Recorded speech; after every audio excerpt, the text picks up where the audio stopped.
Everyone to please put their phones on silent or vibrate so that there isn't disruption in the meeting. Thank you very much. First item on the agenda is the Supreme Court appointments. And who do we have doing that?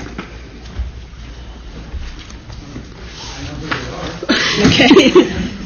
Everyone brought their books. They're right here in front of us here. The first one is a resolution confirming the appointment of Jim Wilcoxon as a Justice of the Supreme Court of the Cherokee Nation. And I know that Mr. Wilcoxon is here. His resume would speak for itself. I think as a lower county attorney, more other than just introducing you, I think that would complete my role. Mr. Wilcoxon is here. He's nominated here's Ms. Melanie Knight. She can speak on the administration. Would you like to say a few words? Up here at the microphone, if you will, so everyone can hear. Can everyone hear in the audience? Yes, so. This in the middle of my shirt's not a bullet hole. I tried to eat lunch and got a little food on myself. So. I appreciate being nominated for this kind of position, and know that it carries a lot of responsibility. I have a lot of love for the Cherokee Nation and hope the very best for it. So, whatever your decision is, I trust is the best, and hope that I have your confidence. If you got any questions, I'd try to answer them. Although I'll just tell you, if they center on how you might vote on this or that, and it's an issue before the court or might be before the court, I don't feel like I can answer those kind of questions. I just don't think it's appropriate, and that's just the way I feel about it. Does anyone have any questions or comments? Mr. Wilcoxon? Any questions or comments? All in favor of confirming the appointment of Jim Wilcoxon as a Justice of the Supreme Court signify by saying aye. Aye. We do have a motion. We don't have a motion. Oh, okay, sorry. Moved and second. Any further discussion? Madam Speaker? Yes, sir. I have a question in that we're here today to appoint 2 additional members to the Tribal Council of the Cherokee Nation, and we're within a 60-day time frame to do that. I don't, however, think we're in the same time frame for the justices, and I'm just curious as to why we don't wait until the other 2 council members are seated to give them an opportunity to vote on the justices who will have a large impact on the Cherokee Nation. Just a question. Any questions or comments in regard to that? Okay, we have a motion and a... Okay, Melvina, sorry. I agree with Chuck. I had nothing against you, Jim. I knew you when you were dark-headed like me. I've been around Jim for a long time, and I have a lot of confidence in him. But I do agree with Chuck, we've got 2 appointments, and I feel like it's important enough to have them included in those decision making. Thank you. Any other comments, Mr. Thornton? I'd like to ask a question of Todd. Yes. If we did go ahead and have this appointment here today and vote on it, how many votes would it take to okay an appointment? Well, there will be 2 schools of thought on that. And I have before me the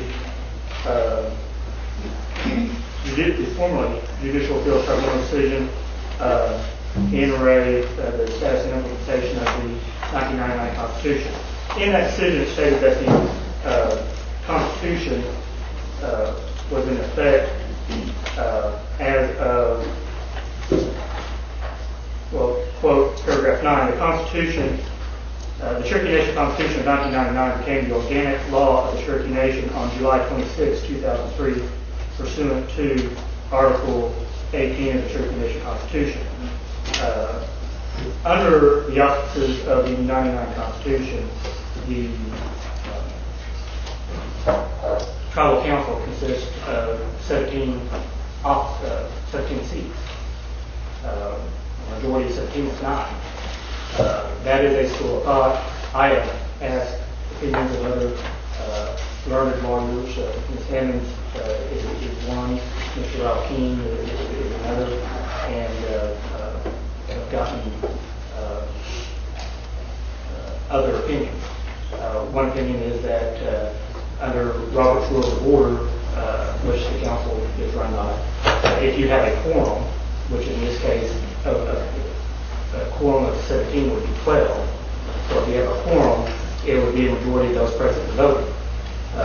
Also, that there is another opinion that you don't count the other 2 seats until they are actually duly appointed and seated. So therefore, a majority, you would skip, you don't count those other 2 seats. You would only count 15, in which a majority of 15 is 8. So just like anything else, there are varying opinions. We've got Supreme Court justices here, but I don't think we would entertain their thoughts or ideas on this issue. But as to whether the appointment of Mr. Hoskins' questions on whether to take the steps on the Supreme Court justices, the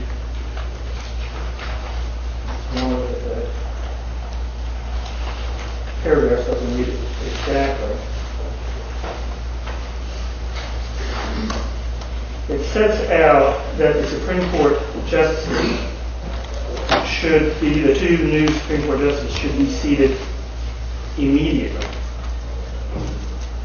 And in other offices, it gave a term of so many days, and so forth, 60 days as to appointments. But it was specifically different as to the Supreme Court justice. It stated that the seats should be appointed immediately, and I just would point that out. Or it would be under paragraph 12, subsection D. Seats 1 and 5, which you will be appointing, shall be filled immediately as per Article 8 of the Cherokee Nation Constitution of 1999. So, as to Supreme Court justices, action sooner than later, I think, would be appropriate. So, with that, in clouding everybody's issues, entertaining questions. Todd, as I recall, the justice appointment was before us at our last committee meeting, or at least it was on the agenda, and it was pulled by the chief because he felt like said there was not a time certain, although it does read immediate, that we should address the appointment of the council members first. That was the last recollection I have of the justices being on there and then pulled off of it. Am I correct? Or? I don't recall the chief's words, and I wouldn't speak on his behalf. Right.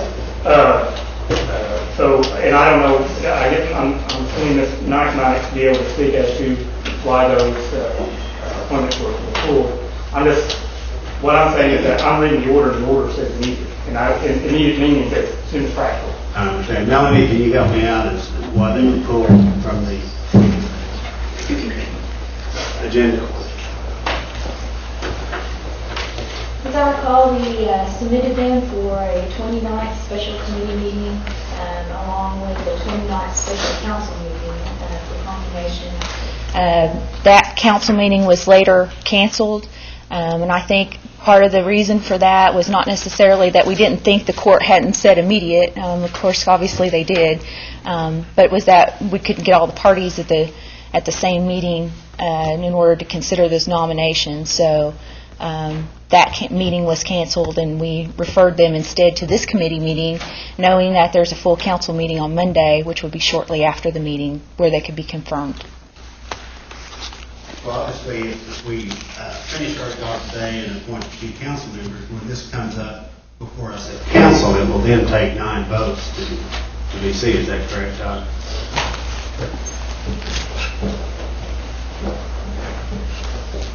Again, it's up to interpretation, but however, when there would be no interpretation of it after 2 additional members are seated. Okay, if you pick 2 today, you get to your council meeting Monday.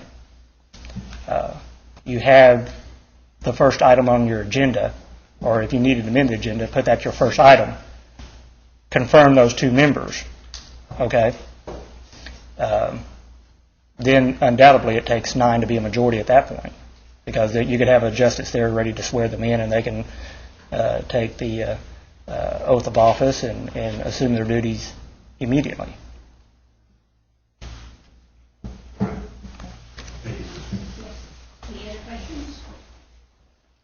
Any other questions or comments? Okay, we have a motion and a second. All in favor of the appointment of Mr. Wilcoxon signify by saying aye. Aye. All opposed, same sign. Aye. Roll call. Roll call.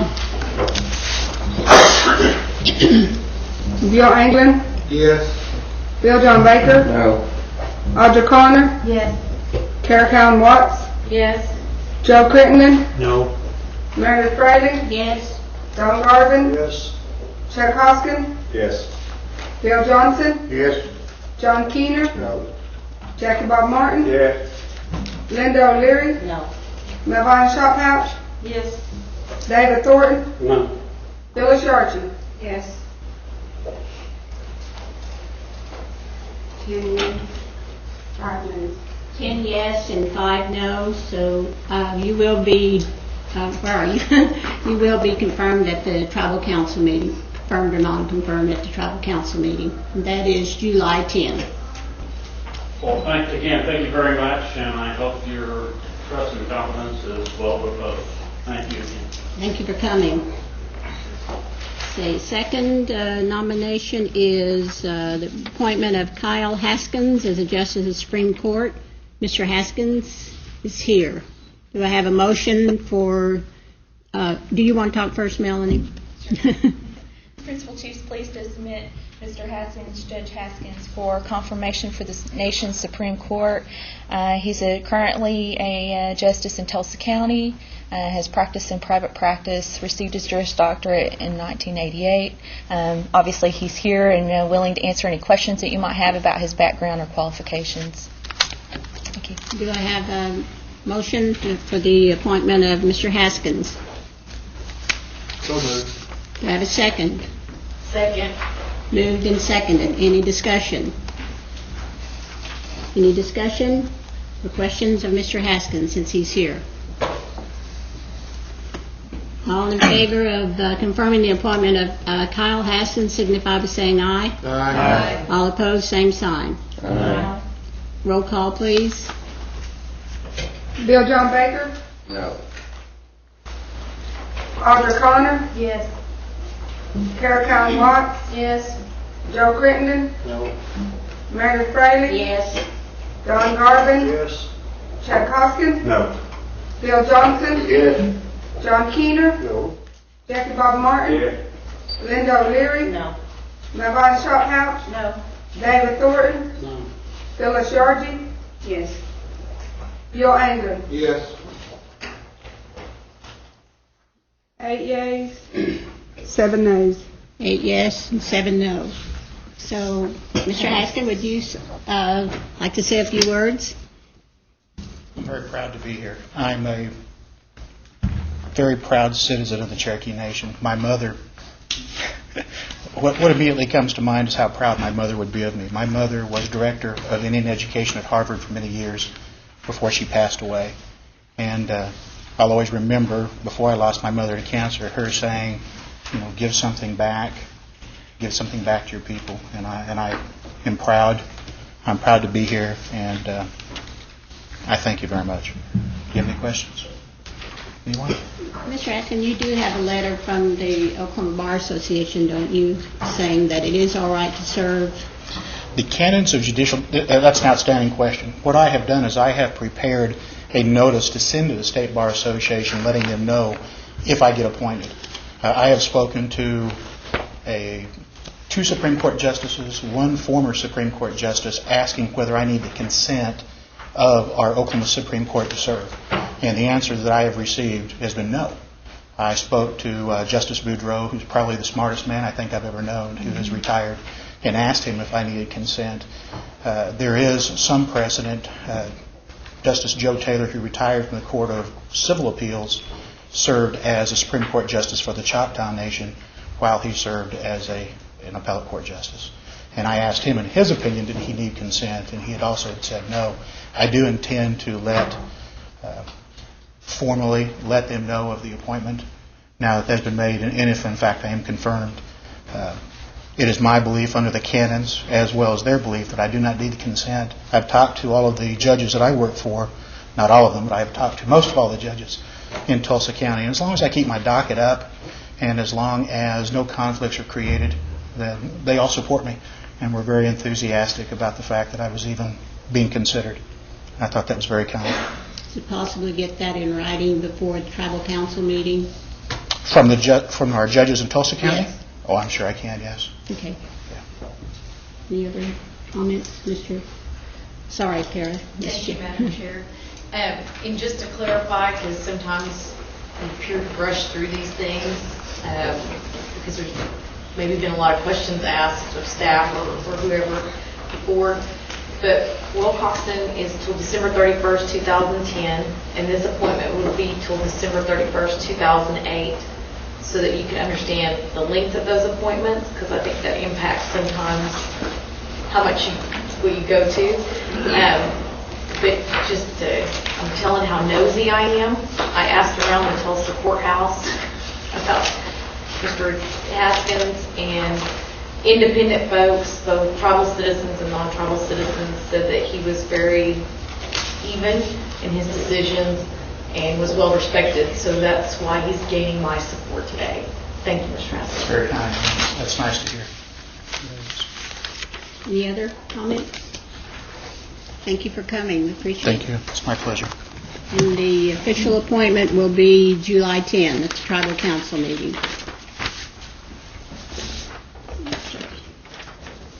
Next on the agenda is approval of judicial service with other tribes. And I have a letter here from Justice Dowdy. It says, as we were considering the case before us on the new Constitution, a close reading disclosed that there may be a problem with judicial seats with other Indian tribes.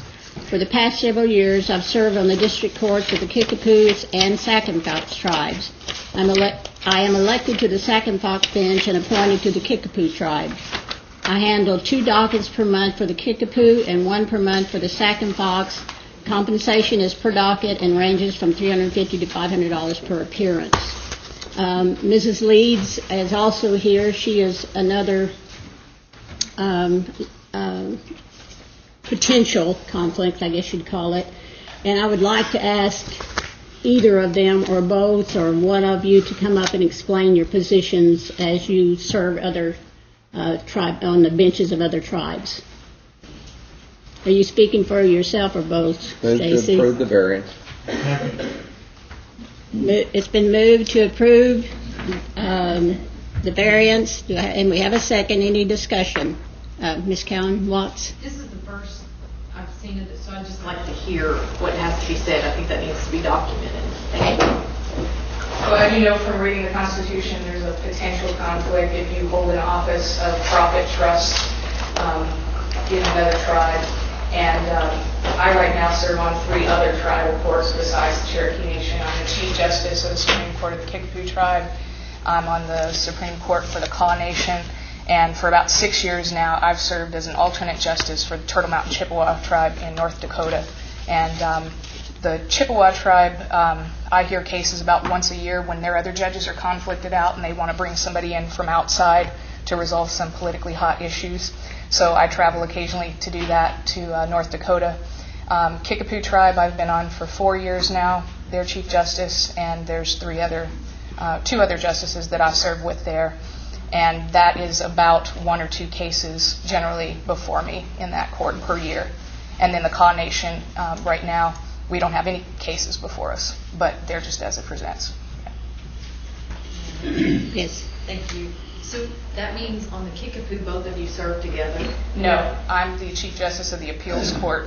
He's the District Court Judge. She reviews my opinion.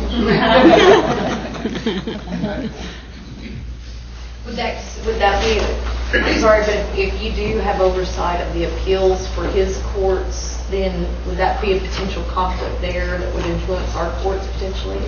No, the courts of the Kickapoo and the people who appointed us over there were aware of the situation that we have, and they didn't see it as a problem because they felt that we could both be objective. I know, and I'm still struggling with how we should look at Supreme Court justices and how our courts work at that level.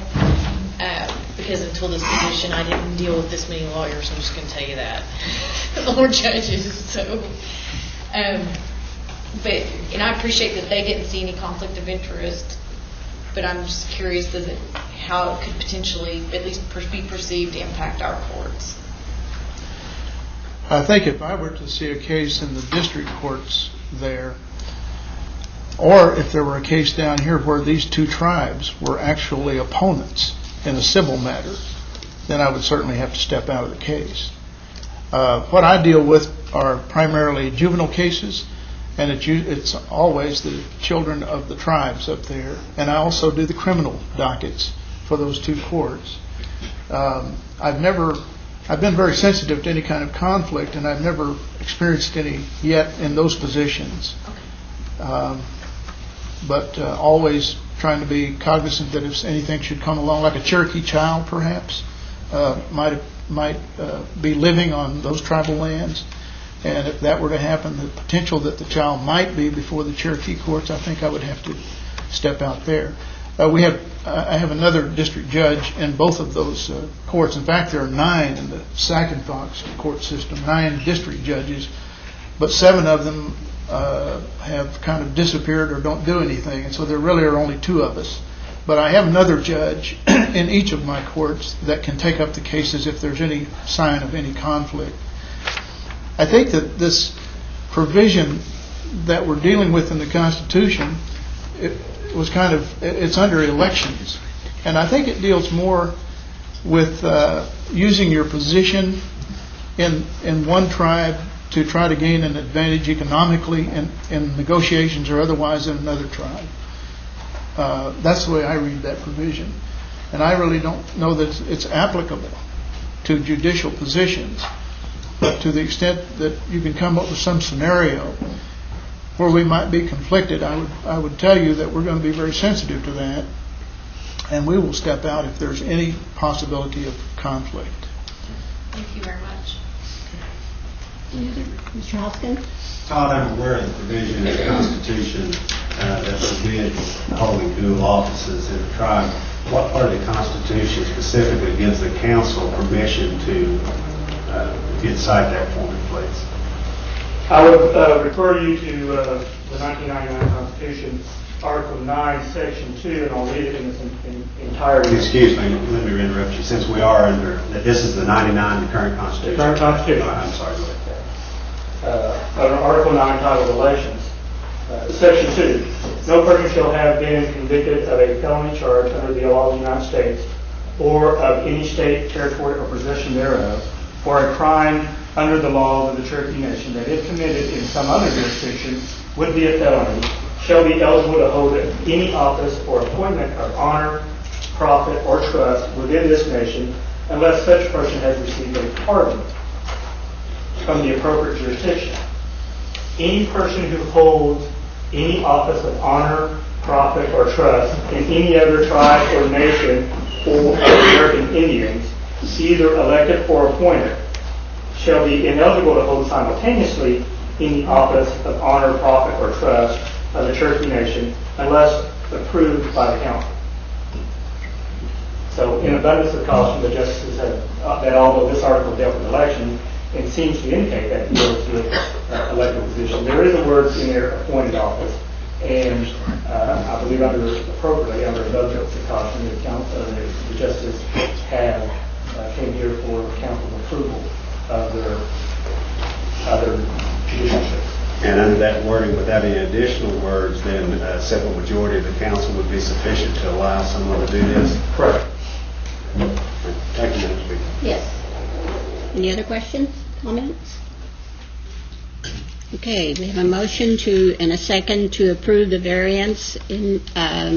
All in favor signify by saying aye. Aye. All opposed, same sign. Right, you're approved. Thank you for coming. Okay, item 3 on the agenda are the cabinet appointments. First is a resolution confirming the appointment of Callie Ketcher as treasurer of the Cherokee Nation. Melanie, are you doing that? Thank you, Madam Chair. And Callie is here. She is, and I just noticed the principal chief came in, so if he prefers to present his own nominations, I'd allow him to do that. But first of all, I'll just say a couple of words about Callie. Callie is a CPA, of course, in good standing, has served the nation in various capacities, including controller and secretary-treasurer, currently also serving at Cherokee Nation Businesses as the CEO of that entity. Has worked in the corporate field for several years and brings that corporate experience to the nation, and has served the nation well in her tenure here. And she's here to answer any questions that you might have of her today. I have a motion to approve the resolution. Second. Moved in second. Any discussion or any questions of Ms. Ketcher? Any questions or comments? All in favor of confirming the appointment of Callie Ketcher as treasurer of the Cherokee Nation signify by saying aye. Aye. All opposed, same sign. Aye. Roll call. Roll call, please. Audra Connor, Yes. Cherokee Watts, Yes. Joe Crittenden, Yes. Meredith Fraley, Yes. Don Garvin, Yes. Chet Hoskins, Yes. Bill Johnson, Yes. John Keener, Yes. Jackie Bob Martin, Yes. Linda O'Leary, No. Melvina Shop Pouch, Yes. David Thornton, Yes. Phyllis Yargy, Yes. Bill Anglin, Yes. Bill John Baker. No. 13 yea, 2 nay. 13 yes and 2 no. So, Ms. Ketcher, you are the, almost officially, the treasurer of the Cherokee Nation. Congratulations. Thank you. I appreciate your support. Ms. Watts? Since this is such a historic appointment, before Callie leaves, did she want to say anything? I mean, she's been with the tribe now for a while. Do you want to say something About the else? expectations of the new position? Because I've had a lot of questions from constituents, and I felt like a lot of our staff members, as they got the appointments, would decline these positions. Kelly's like,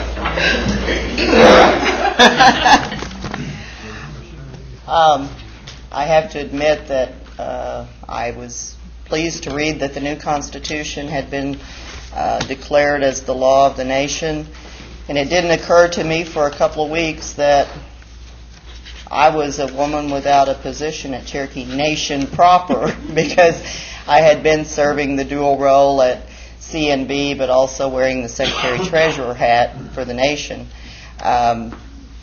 I think the difference I see between Secretary-Treasurer and Treasurer is that we have we have to expand the role of treasurer. The nation, just in the 4 years that I have been here, has grown significantly. And we have a great group in financial resources, but as we grow, we're going to need to continue to increase our staff, increase our capabilities there, provide oversight for the government and for all of our business entities. So I think we've got a lot of work to do going forward, and I've got a good staff of people who will help me accomplish that. Thank you very much, unless there's any questions. Appreciate it, Callie. Thank you. Thank you for coming. Next is a resolution confirming the appointment of Andre Diane Hammonds as Attorney General of the Cherokee Nation. Is Diane here? There you are. Thank you.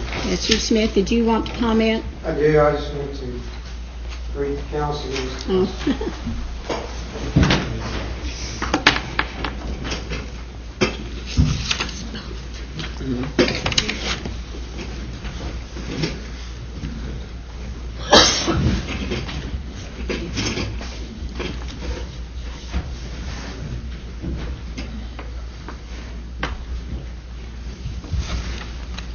My pleasure to appear in front of you and present for Attorney General the nomination of Diane Hammonds.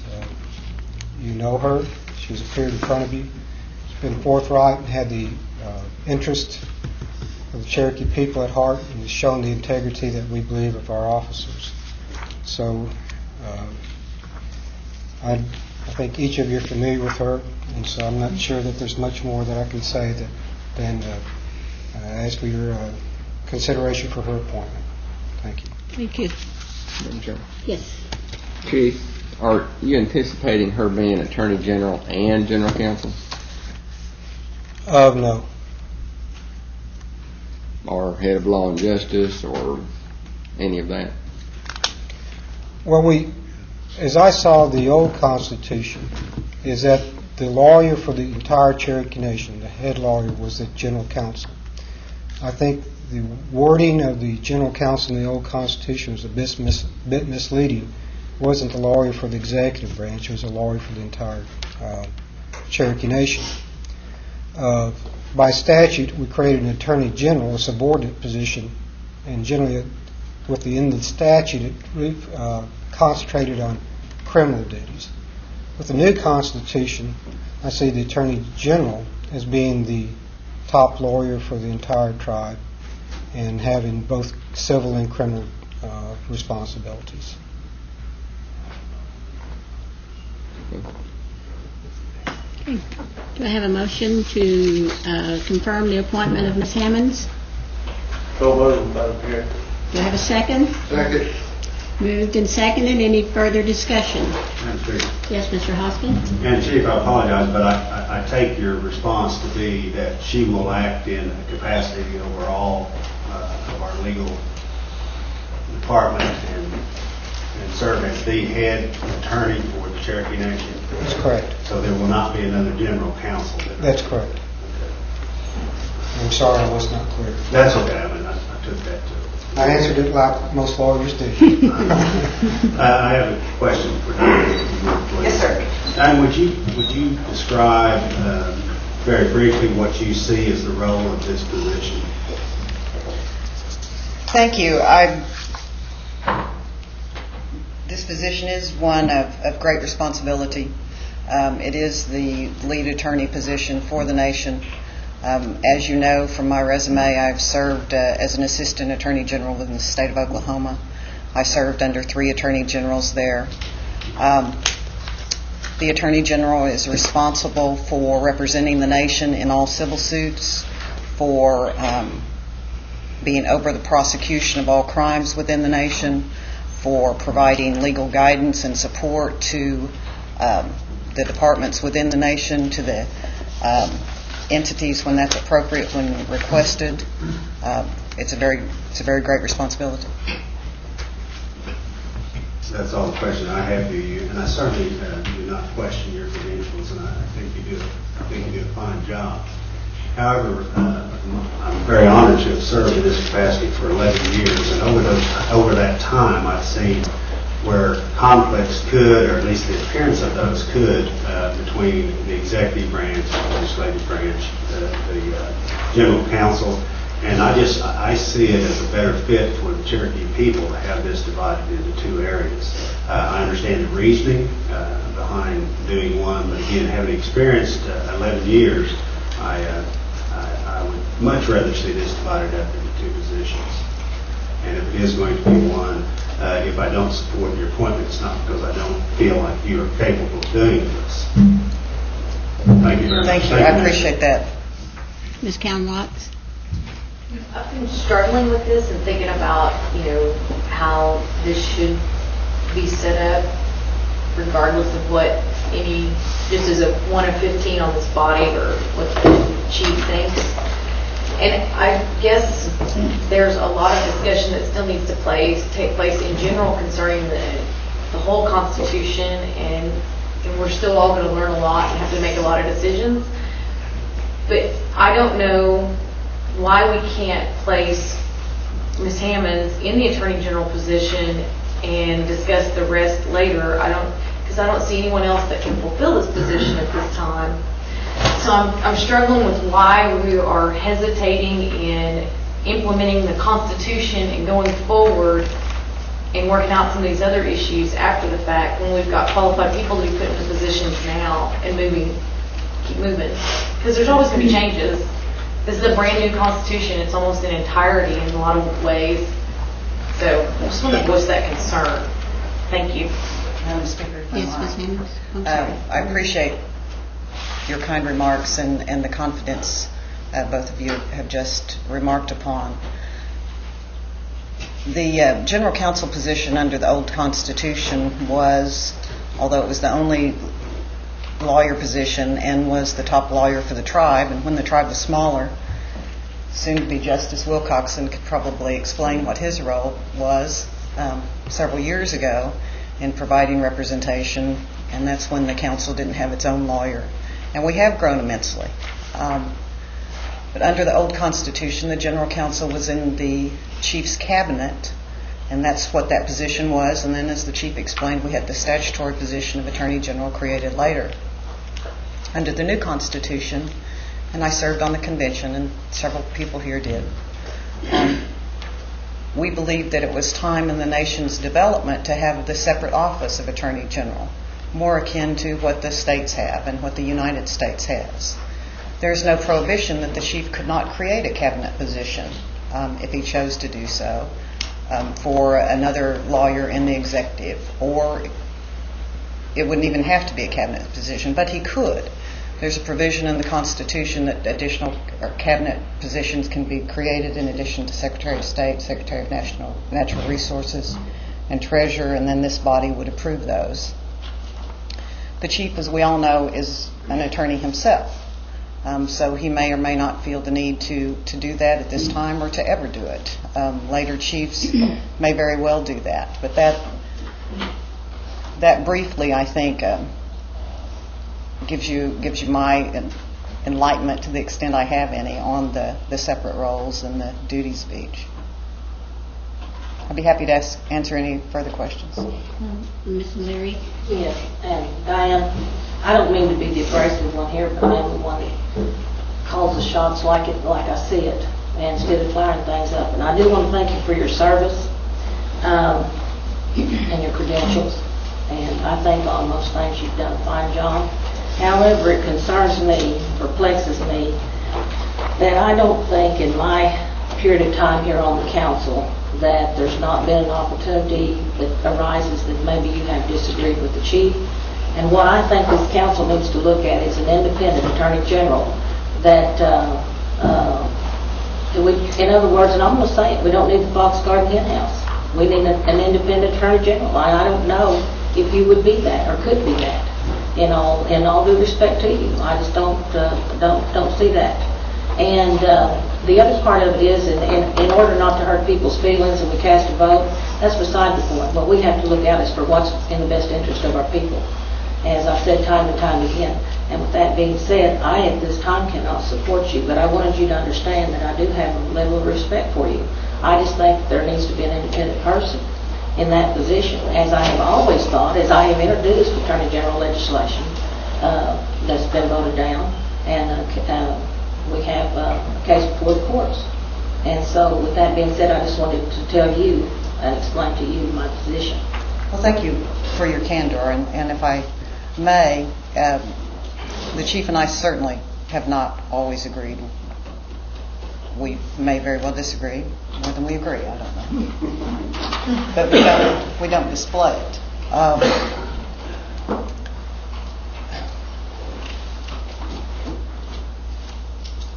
I am a friend of the chief's and have been for a number of years. We're professional acquaintances and we're friends, and our children are friends. When I was growing up, my mother taught me that the ultimate authority that I answered to was my own conscience and any beliefs I might have in a greater power. Second to that are my loyalties to my nation and to this country. However, whatever my relationship might be to the chief, it is secondary to that. And I take my obligations, my oath, very seriously. So I do appreciate your candor, Councilman. Sure. You know, we have a serious situation come up that's hit the newspapers, and I'm not going to go into that or dwell on that. But I do know that the comments being tossed around supposedly in the Justice Department is everything's political. And as I have said, we don't have right and wrong. In political, we only have right and wrong. There's not a political out there for it to. It's either is or it isn't. And those comments that I understand was attributed to you upsets me. That things of that serious nature would be contributed as being political. And you know, in all forms of government, from the very top of our nation on down, when there's a controversy, when there's things that most are looking at, it's always political. It's political. We get tired of the rhetoric here, and it's political. You know, you have right and wrong, and you don't have political in that equation. It's either right or wrong. And with some of those comments is another reason that I won't be able to support you, and I just wanted you to know that. I hope that we all have the best interests of the nation and the entities at heart and are trying to see that right prevails. Any other? This is Mr. Hoskins. Oh, no, I'm sorry, Carol was next. Oh, that's fine. Thank you, Madam Chair. I was one of those tribal citizens that was out of state during the time of the crisis. And so I didn't get to witness firsthand, like many of the people in this room, what happened to the Cherokee Nation during a former administration's term. I have never had anybody ever question the integrity of the woman standing in front of us, the Cherokee woman, in that she serves the Cherokee Nation. She is ultimately here for the Cherokee Nation. And when I cast my vote in favor of you, I know that if I were to do something wrong, she would not hesitate in unseating me, taking me out of office in proper conduct and form. And I also cast that vote knowing that if our chief or deputy chief were to do something wrong, whether it's the current administration or another, she would ultimately decide for the Cherokee Nation and the people and what is right or wrong. So I'm going to try to leave this back because I'm a little bit frustrated right now. I remember some of the comments that the integrity of someone who has fought so hard for this tribe would be put into question by this body. And I don't know how this vote will turn out, but I have no fear that the person here would go down fighting to protect this tribe again. And if past behavior is any indication of future behavior, she has done nothing but demonstrate excellence for the people of the Cherokee Nation. I want to thank you for that. Thank you. Mr. Hoskin and then Ms. O'Leary. Thank you. And Diane, this isn't a question for you, but I was part of that 99 delegation that discussed this Constitution. And it was during that time that it was a trying time within the Cherokee Nation. Yes, It was a time in which the executive branch had a general counsel, and it was obvious that the general counsel's allegiance was to the executive branch without question. During that time of that Constitution, I remember discussions specifically that there was a need for a complete, separate, independent Attorney General for the Cherokee Nation. That was the discussion. And again, I'm 54 years old, so my memory's not, completely right. But I just remember the debate going on about a separate, independent Attorney General was needed for the Cherokee people, not for that administration, and not even for that, but for all administrations. That was the discussion. And Todd, you can correct me if I'm wrong, because I know you were there every day. No, I'm not going to correct you. Okay. That's correct, and that's why we ran the terms differently, and the terms differently than the marshal and separately from the chief. But I just simply feel that the Attorney General needs to be a separate entity from what is perceived to be the General Counsel, and that's an opinion. Thank you, Madam Speaker. Todd, do you want to respond to that?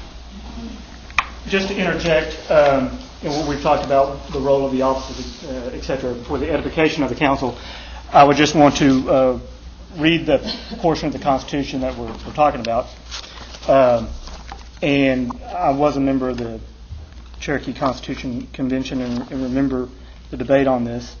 I'm not as old as Mr. Hoskins, but I won't say my memory's any better. Mm-hmm. This is under Article 7, the Executive. Section 13 states, there shall be created an office of Attorney General. The Attorney General shall be a citizen of the Cherokee Nation admitted to practice law before the highest court of any state of the United States. The Attorney General shall represent the nation in all criminal cases in courts of the nation and in all civil actions wherein the Cherokee Nation is a named party and shall have such other duties as the council may prescribe by law. So therefore, the duties of this office are set out by the Constitution. Whoever is appointed to Attorney General will represent the council or will represent the nation in criminal cases and civil cases. The section goes on further, says, the Attorney General shall be appointed by the Principal Chief and confirmed by the council for a term of 5 years. And the purpose of that was to add more independence to the body, that the offices would not be coexistent with that of the seating chief. And at the time of the convention, there was a desire for a need for a more independence office. And the idea being is that if you make it a longer term, not exactly with the chief's term, well, you'll build independence into that body. I will say that, so I'll read the complete section. It says that if the Attorney General shall be authorized to designate such prosecutors and other assistants as deemed necessary to carry out the duties of the office and may be removed from office in accordance with Article 11. I would just point out to the council that this is substantially the same way the United States Attorney General is appointed. He's appointed by the elected president, and that person is confirmed by the United States Senate. And just wanted to point that out, the duties of the office. Mr. Leary? Well, I just want to clarify, when we make comments here,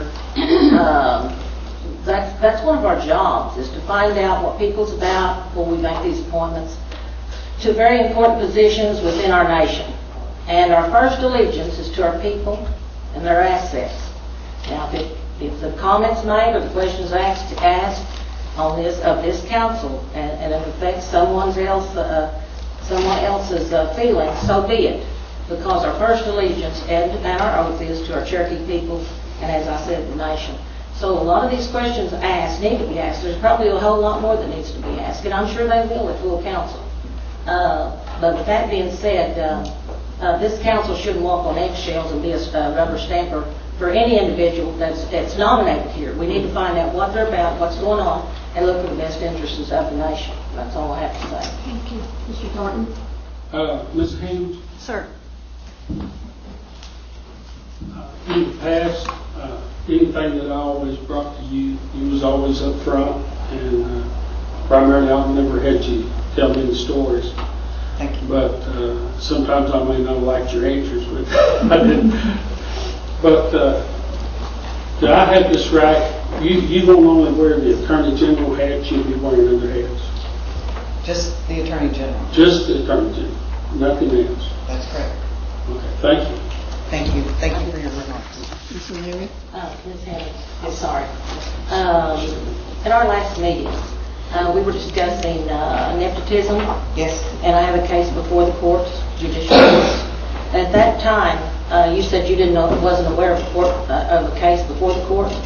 And that perplexed me because if anybody needed to be aware of it, it should have been you as acting as a general counsel and prescribed attorney general. And you stood at that podium and said that you was not aware of a suit before the court. Everybody is. I mean, I believe what I said was I was aware of the suit. I had not seen it. I have not read the suit as of now. That's not how I recall it. That's not what was said. I beg to differ. That's not. We'll go back and look at that. Thank you. Mr. Thornton? Mr. Smith, I think you said something more ago that she would still have the same duties that she had plus the Attorney General? Or how did you put that? I must have misunderstood you. The way I interpreted general counsel in the old Constitution was the general counsel was a head lawyer for the entire Cherokee Nation. That's how I view the Attorney General under the new Constitution. So in that aspect, I didn't see her duties any different because as general counsel, I always believed that she was the attorney for the entire Cherokee Nation, not for the executive. But now, she's saying that she will be the Attorney General, that was the only hat she wears. That's correct. She won't be over law and justice. No, she has the whole department that's at her disposal as Attorney General. Thank you. Ms. Watts? I think it just dawned on me with Councilman's question about maybe what the misunderstanding or potential additional questions that need to be asked. So Chief Smith, one of the questions I think is that let me phrase it this way. Here's what I heard. Can you confirm if that's what you meant? So first, I heard that with respect to the new Constitution, saying that the Attorney General would oversee civil and criminal cases on behalf of the Cherokee Nation, that was the same as what the General Counsel in this prior position had been doing, so that won't change. Correct. Okay. Now, the conflict I think I'm hearing now is that there is the roles, the separation of the roles being over the General Counsel office and that staff versus having a separate Attorney General staff. But I don't know that we warrant that, so I need some clarification because this is where me not being a lawyer comes in. You know, I can be corrected, but I think basically what the new Constitution does is take what used to be the General Counsel, removes it from the cabinet of the chief, creates a separate office to prosecute crime, to represent the Cherokee Nation in civil suits, and to effect that office, all the staff goes with it. So the title changes, it moves from the chief's cabinet to an independent office within the executive branch. That's the change you see.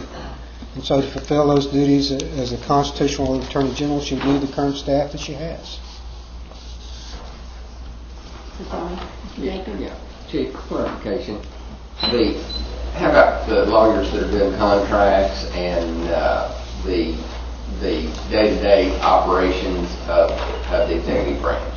I mean, it doesn't seem like it's going to be separate and independent if it's still all the lawyers that you use on a daily basis to carry on the work of the nation. Well, that routine business is the routine business of the Cherokee Nation. And I don't see that changing it from a General Counsel's office to Attorney General's office has any effect on the allegiance of those doing routine business like checking contracts or such. So I just don't see the workload changing because the client has not changed. The client, the Attorney General's office, is still the Cherokee Nation. And that's how I perceive the General Counsel when it was in the old Constitution. The General Counsel was his client was the entire Cherokee Nation.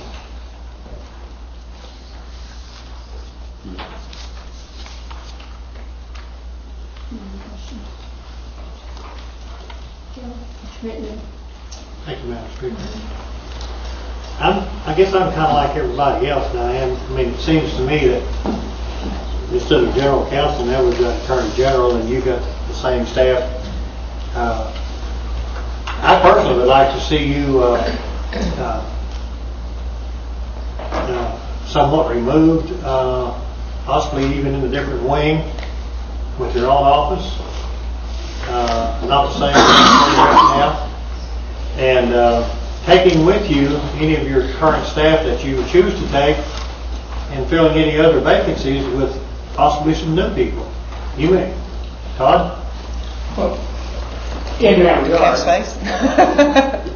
Yes. I'm sorry. Diane, you want to respond then, Todd? Well, I was just going to point out that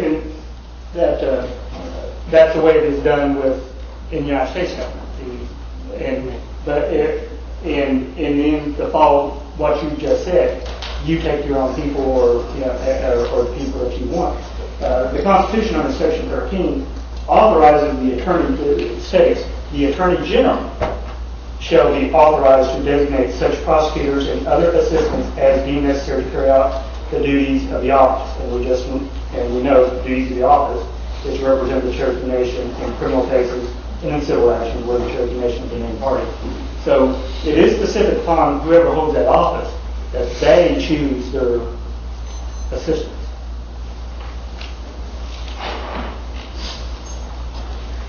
Any other questions, Mr. Crittenden? Well, I just had a follow through with that. Almost all of us have worked with a crew or with a staff. We may have been the supervisor, or we may have been one of the drums. If we were appointed to some position and we're offered the opportunity to take them all with us, if we're really true to ourselves, there might be one or two we don't want to take. And we might even think somebody needs to be fired back yonder sometime or other. So, I mean, in the scenario I was talking about, I think the perception would be that we now have a separate Attorney General's office with her own staff, not under the influence of the council, the administration, or anybody else. I mean, that would be how I would see it. I think that's very much what's envisioned, and it is a separate office, and there would have to be entire organizational chart. I'll just be honest with you, I haven't done that. Usually the prosecutors, the attorneys in the Attorney General's office are assistant attorneys general. I don't disagree with anything that you've said. Thank you. That's all.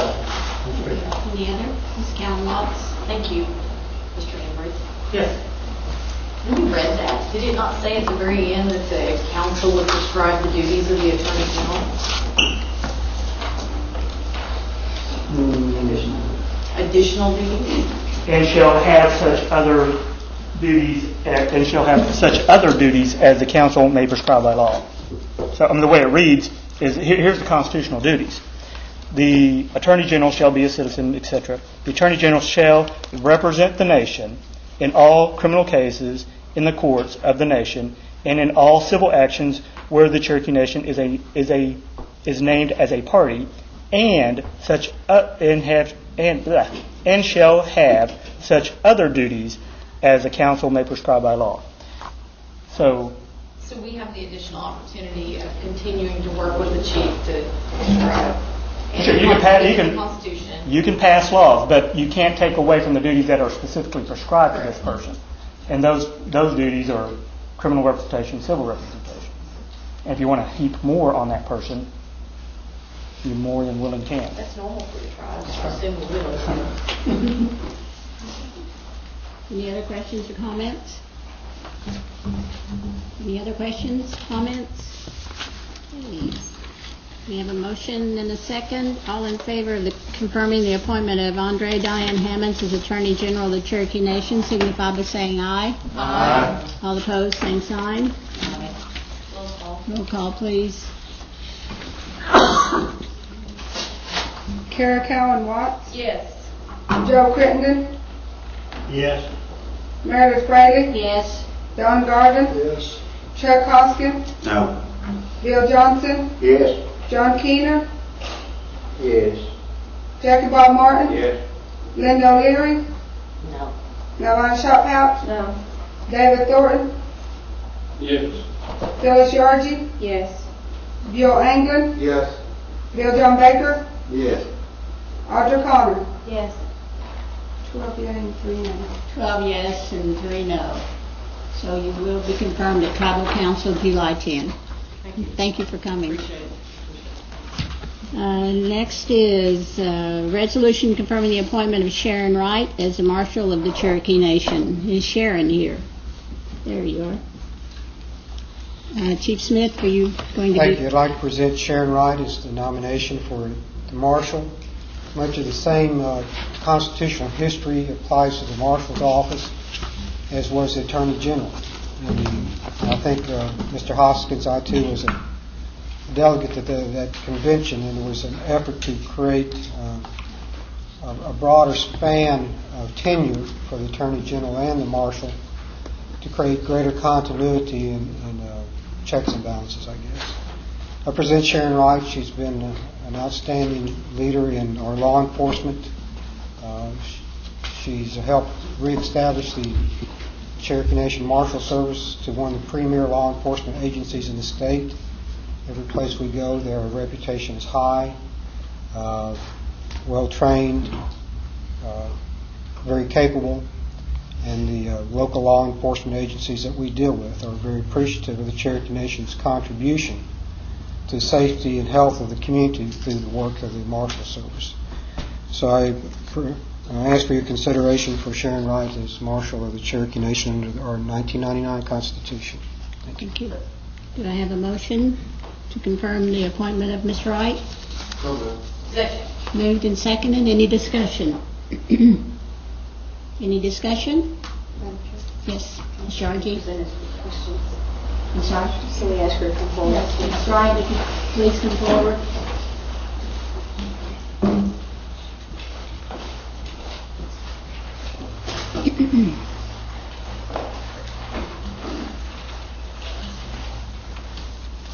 Thank you for coming, Ms. Wright. I'm honored to have the nomination. Ms. Yargy, did you have a question? Okay. I was just wondering about some concerns that I've had over the past couple of years about some comments that I've received, and I know that you'll be open to talk anytime, one-on-one, but I did want to bring it before the council so that there are any other questions that might be aired today, as we have done with the previous candidates, and put those at rest. I think that, historically, Cherokees have always been able to bring out their problems, and hopefully discuss them and put them to rest. And so I hope that will do the same. This questioning will do the same. What I ask, and I know that we do have a human resources policy handbook, and I know that for the most part, some of our the managers do follow that and directly. What I'm asking, along with that, is if you have a department policy handbook. You do have a department policy handbook. And how do employees, how are they selected for, and I'm assuming that it covers training or other outside activities for staff. Does it not? Yes. Policy handbook. You're talking about whether or not they're on a special unit or whether they get promotions or any of those? A policy handbook that would say what they're required to do for this job, what kind of qualifications they may have, what other outside or other activities they might be assigned, or something that just gives the outline of their behavior or conduct as an officer. The policy handbook internally describes how they handle themselves as an officer. As far as their job duties, what's required of them as their job duties, that's within the job descriptions that are accepted through HR. So just the qualifications for their job, the criteria for their selection is in the human resources policy. How are officers selected for training? Do they self-select things that they want to attend, or are they sent to certain academies or facilities for training? Or There's an array of ways. One thing, I require everyone to try to be dual certified. So it's not your option to go to those trainings, because we want you to be federally certified because we're Indian tribe, and we want you to be CLEAT certified because we're in so many cross deputations. So if possible, we try to dual certify everybody. That's not an option. Individual training, there's supervisors or sergeants should turn in training requests to the training officer, and then he brings it on up, and if it's in the budget, we sign off on it. The one thing we have tried to do, because our training budget, to try to make it equally across the board, is we try to find at least one, maybe two trainings to bring internal so that everybody can participate in it. Because what tends to happen is if you have people in investigations or you have people in the narcotics, those things, you've got to give them those specialized trainings, which ends up costing more than just regular CLEAT training. So we try to bring in training in-house so that everybody can participate in. But individually, they turn those into their supervisor, which is usually their sergeant level, and they turn it into the training officer, and he goes through, and if there's no conflict with manpower, which sometimes, we have people off and we'd be too short-handed to send them, or if there's no conflict with budget and it's within the scope of what would help them do their job, we try to send them. Is each sergeant or person in charge allocated a budget for X number of officers? No. So how do you determine which department or which sergeant gets to send his or her crew? And am I assuming correctly that that's sort of the way it's handled, that a sergeant is assigned certain officers to oversee per unit or something like that? Yes, he may not have the same officers because shifts change, but there's always a supervisor on duty, and they always have so many officers to help them do that shift. And I don't know how to clarify the training in the fact that some people are more prone to say, I want to go to everything. So you have to be selective and say this is going to help your job. And one of the reasons we bring training in is some people won't step up and say, I want to go to training. And if you look at the overall picture mid-year or so, and you see that these people haven't taken hardly anything and this person's went to 3, then we've got to find some way to bring their training up, because we need to have 40 hours of training per officer. And we usually have in-service training. We try to get them to go to that, which we have instructors internally that are certified with CLEAT, and they provide us internal training.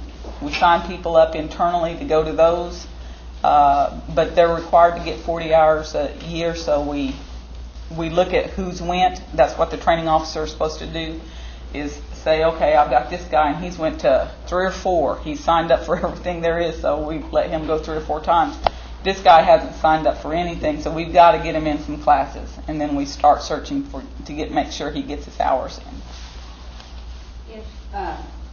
If you said if someone signs up for training and they're for some reason shorthanded and they can't allow that officer to go, then would they be placed first on the list the next time, or how do you finally select that person to go, or are they just continually refused to go?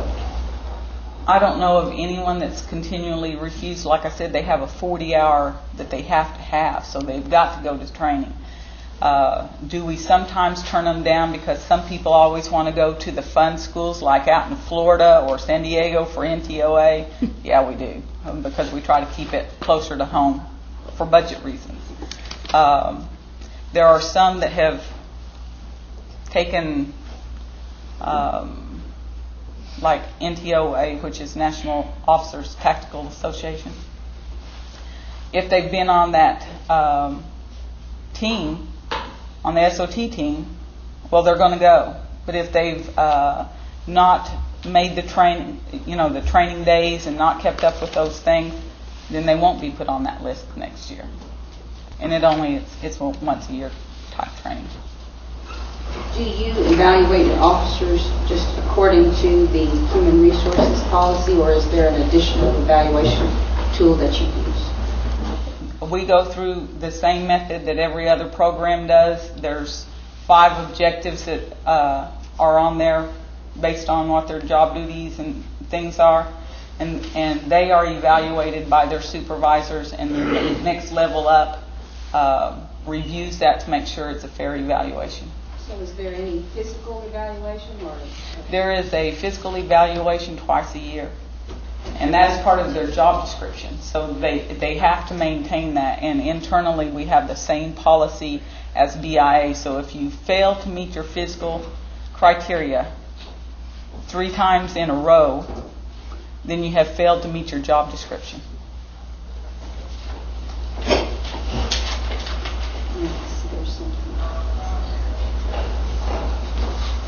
Can I pause? If somebody else has questions, but I need to think of my question that I need to. I'm finished right now.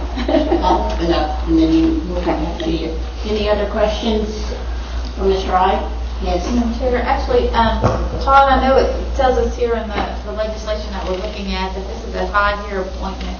Now, is this going to be the same setup as the Attorney General? This will basically take the place of the head marshal or the director of the Marshals Group, or is that what this will do? Clarification. Well, as to the organization of the Marshal Service, it's a constitutional office, so they, as the Attorney General, as we last discussed, has a lot more quote-unquote independence. Here it states, the Marshal shall be authorized to deputize such officers as necessary to carry out the law enforcement needs of the Cherokee Nation. Again, that was built in to add more independence to the office. And I'm speaking as a delegate to the convention at the time, and if I misspeak, there's other conventioneers here that can correct me. Also, the terms of the Marshal and the Attorney General shall not be concurrent. And this was another idea of the convention, is that you have the chief and you have the council. The council will stagger terms. You have the Attorney General whose term of office of 5 years will not be concurrent with the principal chief. You have the Marshal, who's the chief law enforcement officer of the Cherokee Nation, whose 5-year term will not be coexistent with that of the Attorney General. So you have several different constitutional offices looking at one another. So does that clarify? My next question is there any variance to the length of the term? I mean, could there be interjected or probationary period? Or does we have to go by this law? This is the Constitution. This is the ultimate law of the land. 5 years for a term is what you'll be appointed. Okay. All I have. Ms. Calhoun? Thank you, Madam Chair. I don't know how fair it is you bring in a gun and we have to vote on you. But I had just wanted to reiterate that I'm proud of our cross-deputization agreements. And I'm thankful for all the assistance I got from Rogers County to make that possible for us with all our facilities and the hospital there. And just through my expectations, just so it's again on record, is that we continue, and I think you've provided some of that, the layout for the expansion of the Marshal Service throughout the 14 counties, and not just in the southern portion of the tribe, and not just at our gaming facilities, but in our other Indian communities, especially up north where some of us live. So I appreciate that there's a plan in place to expand, and I want to just reiterate that I want to continue to see details for the budget and such, which I know you have a background in, to bring those forward so that we can plan for the 5-year and 10-year vision for projecting our Marshal Service budget, because I think that we're a critical part of the infrastructure for the state of Oklahoma and northeastern Oklahoma. And I was appreciating those details and getting them, but I'd like to see them, every year budget, anymore. Because I think we haven't had enough discussion for what we really need to do with the marshal service. Thank you. Well, I'm open to any discussion on where we go. We have submitted a reorganization to try to even bring focus internally so that individuals know more where their focus should be, and I'm hoping that works. The priorities have always been Indian country first, and then where the highest Indian population is, and then answering emergency calls. So we have targeted 4 underserved communities this past year, and I think that it's helped. We put out a survey this year in December, and we'd been there about a year, and the surveys came back showing that at least half of the community members in those 4 areas that responded and sent their surveys back in felt either safer or safe in their communities because of the added patrols in that area. And that's higher than the national average on what you would get back as feeling safe or safer because of the added personnel. So even though we're answering those calls and emergencies where we can, anywhere within the jurisdiction, those 4 areas I think we really have impacted, and we've only been there about a year doing that. That all? Mr. Garvin? Okay, thank you, Madam Chair. The Cherokee Nation has had some great leadership in the marshal service. Pat Ragsdale comes to mind, and Mr. Roberts, and I enjoyed working with them and enjoyed working with you. Do you have any policy or written or unwritten concerning contact with the council people? No, other than what is HR policy, which is if it's a personnel issue, they go up their chain of command and then they follow that all the way that they should go. As far as off-duty time, I don't have a policy for off-duty time. When they're off-duty, they can conduct themselves as any other tribal member. Personnel issues, they should go up the chain of command. So if they want to visit with me and the council, they can just call us or any time and visit. There'll be no problems there. Right. Thank you, Madam Chair. Ms. O'Leary? Here I go again, Sharon. Person of bad tidings. But we get calls from the public. We get calls from certain people. And to follow up on Mr. Garvin's question, the contact there with the marshals, and I for one have received numerous calls that the marshals are not allowed. Now whether that, I'm not accusing you, I don't know where the source comes from, to visit and talk to the council. In other words, threaten with their job, their security, their position, if they come to us with problems. And I'm, number one, you answered the question to Mr. Garvin. And I think you've answered that, but that's not your policy, right? Right. Okay. My second question is, I have some concerned people that have contacted me about the use of NAHASDA money being spent maybe elsewhere than where it's supposed to be spent. Now, I don't know all the details. Do we have a problem right now that you're looking into regarding how you spend NAHASDA money? We have went through NAHASDA audits every year for, I think this is my 4th year answering NAHASDA audits. And I'll be as candid as I can, and I don't think I'm saying anything I can't say because it's audit, you know. Every year we go through it and they ask, how do you use NAHASDA? And what I consider community policing is how we use it.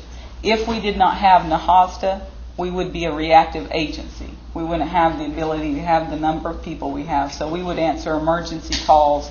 We would do anything that was just a basic need. With NAHASDA monies, we've been able to do all of the patrols that we do. Well, in the past 3 years, I've responded to that, and that's how I've responded. And we've always done our salaries half and half, and I think many of the programs that use NAHASDA used a percentage basis. We use DOI and NAHASDA as our only funding for salaries. So we always used a 50% ratio. This year we went through NAHASDA audit, and it took several months. I gave them the same response, and then they wanted what our base is. Well, our base, if you look prior to NAHASDA, is that we were a reactive agency only doing emergency calls on tribal land. We didn't have any cross deputations, so we couldn't have been assistant. So that was our base level. So my community policing package that I have done in the last couple of years is we added a DARE officer. We've got people going to the schools in those areas that are rural, that have a high Indian population and high Indian housing. We do the meth presentations at any of the community meetings that people ask us to perform, and we do all of the added patrols through the housing. The audit finding that came back was they want specific backup of all of the time spent in that procedure, that no longer can you half and half it. And that was a finding just this year. So what I did was have meetings with my staff and told them, you know, we may have done this in the past, 50-50. We can't do that anymore because NAHASDA says no. So we are now having to log every housing addition and the time spent there. And I've told them you have to keep specific records to that, because the next year the audit will ask for the specific records.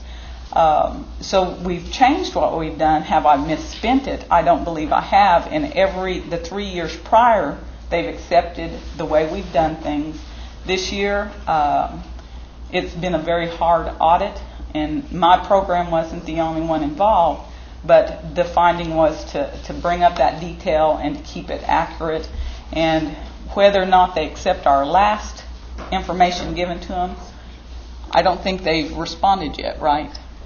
So we're still waiting to see if we've given them everything they need. Thank you. Mm-hmm. Thank you. Any other questions or comments? I have one for you. Okay. This is a 5-year appointment. Realistically and generally, where do you want to take the Marshal Service over the next 5 years? Well, realistically, if the funding doesn't change, we've opened some sub-offices. I would like to plan a little better on how to keep those open. And we are meeting with community service people, some behavioral health people, and what's this group called? Human services groups, to see if we can network together and try to do some of our prevention stuff and some of the community items together. And maybe the objective there is maybe to hit the youth a little stronger. We've talked about trying to do that as a bigger group so that we can spread our resources better in hitting those areas. As far as the patrol and those activities, we still are doing the meth interdiction, and we're working with the Meth Coalition on that.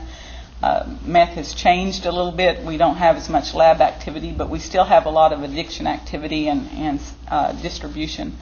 So those things will be maintained at the level they are, other than trying to network more with the task forces. We're with 3 different task forces now, although one is pretty much us. The other people within that DA's task force, they haven't been able to supply. So realistically, with the budget not changing, we will still react to the tribal lands. We still go out as far as we can and do as many prevention type things through the schools that we can. If our budget changes, we can staff those sub-offices more and go further out. And I submitted a plan on that. If you look at those sub-offices where we can send them further out and work in those areas, you cut down the mileage. You're able to respond quicker to those areas, give them better service, and we hope to do that at some point. Are the healing to wellness people involved in your group? We work with the drug court. So does the prosecutor's office. We've got people who go out and do the urine samples and visits with the juveniles that are in that court system. Great, thank you. Any other questions before I turn it back to Ms. Yargy? Okay. It's in your hands now. Call for the question? You finished? The question has been called. All in favor of confirming the appointment of Sharon Wright as the Marshal of the Cherokee Nation signify by saying aye. Aye. All opposed, same sign. Aye. Roll call. Roll call, please. Joe Crittenden, No. Meredith Frager, Yes. Don Garvin, Yes. Chuck Hoskin, Yes. Bill Johnson, Yes. John Keener, Yes. Jackie Bob Martin, Yes. Linda O'Leary, No. Melvina Sharpouch, Yes. David Thornton, No. Phyllis Yargy, Yes. Bill Anglin, Yes. Bill John Baker, Yes. Audra Connor, Yes. Kara Cowan Watts, Yes. 12 yea and 3 nay. 12 yes and 3 no. So you'll be confirmed at Tribal Council on July 10. Thank you very much. Yes, thank you for coming. Okay, the last one for appointment is a resolution confirming the appointment of Melanie Knight as Secretary of State of the Cherokee Nation.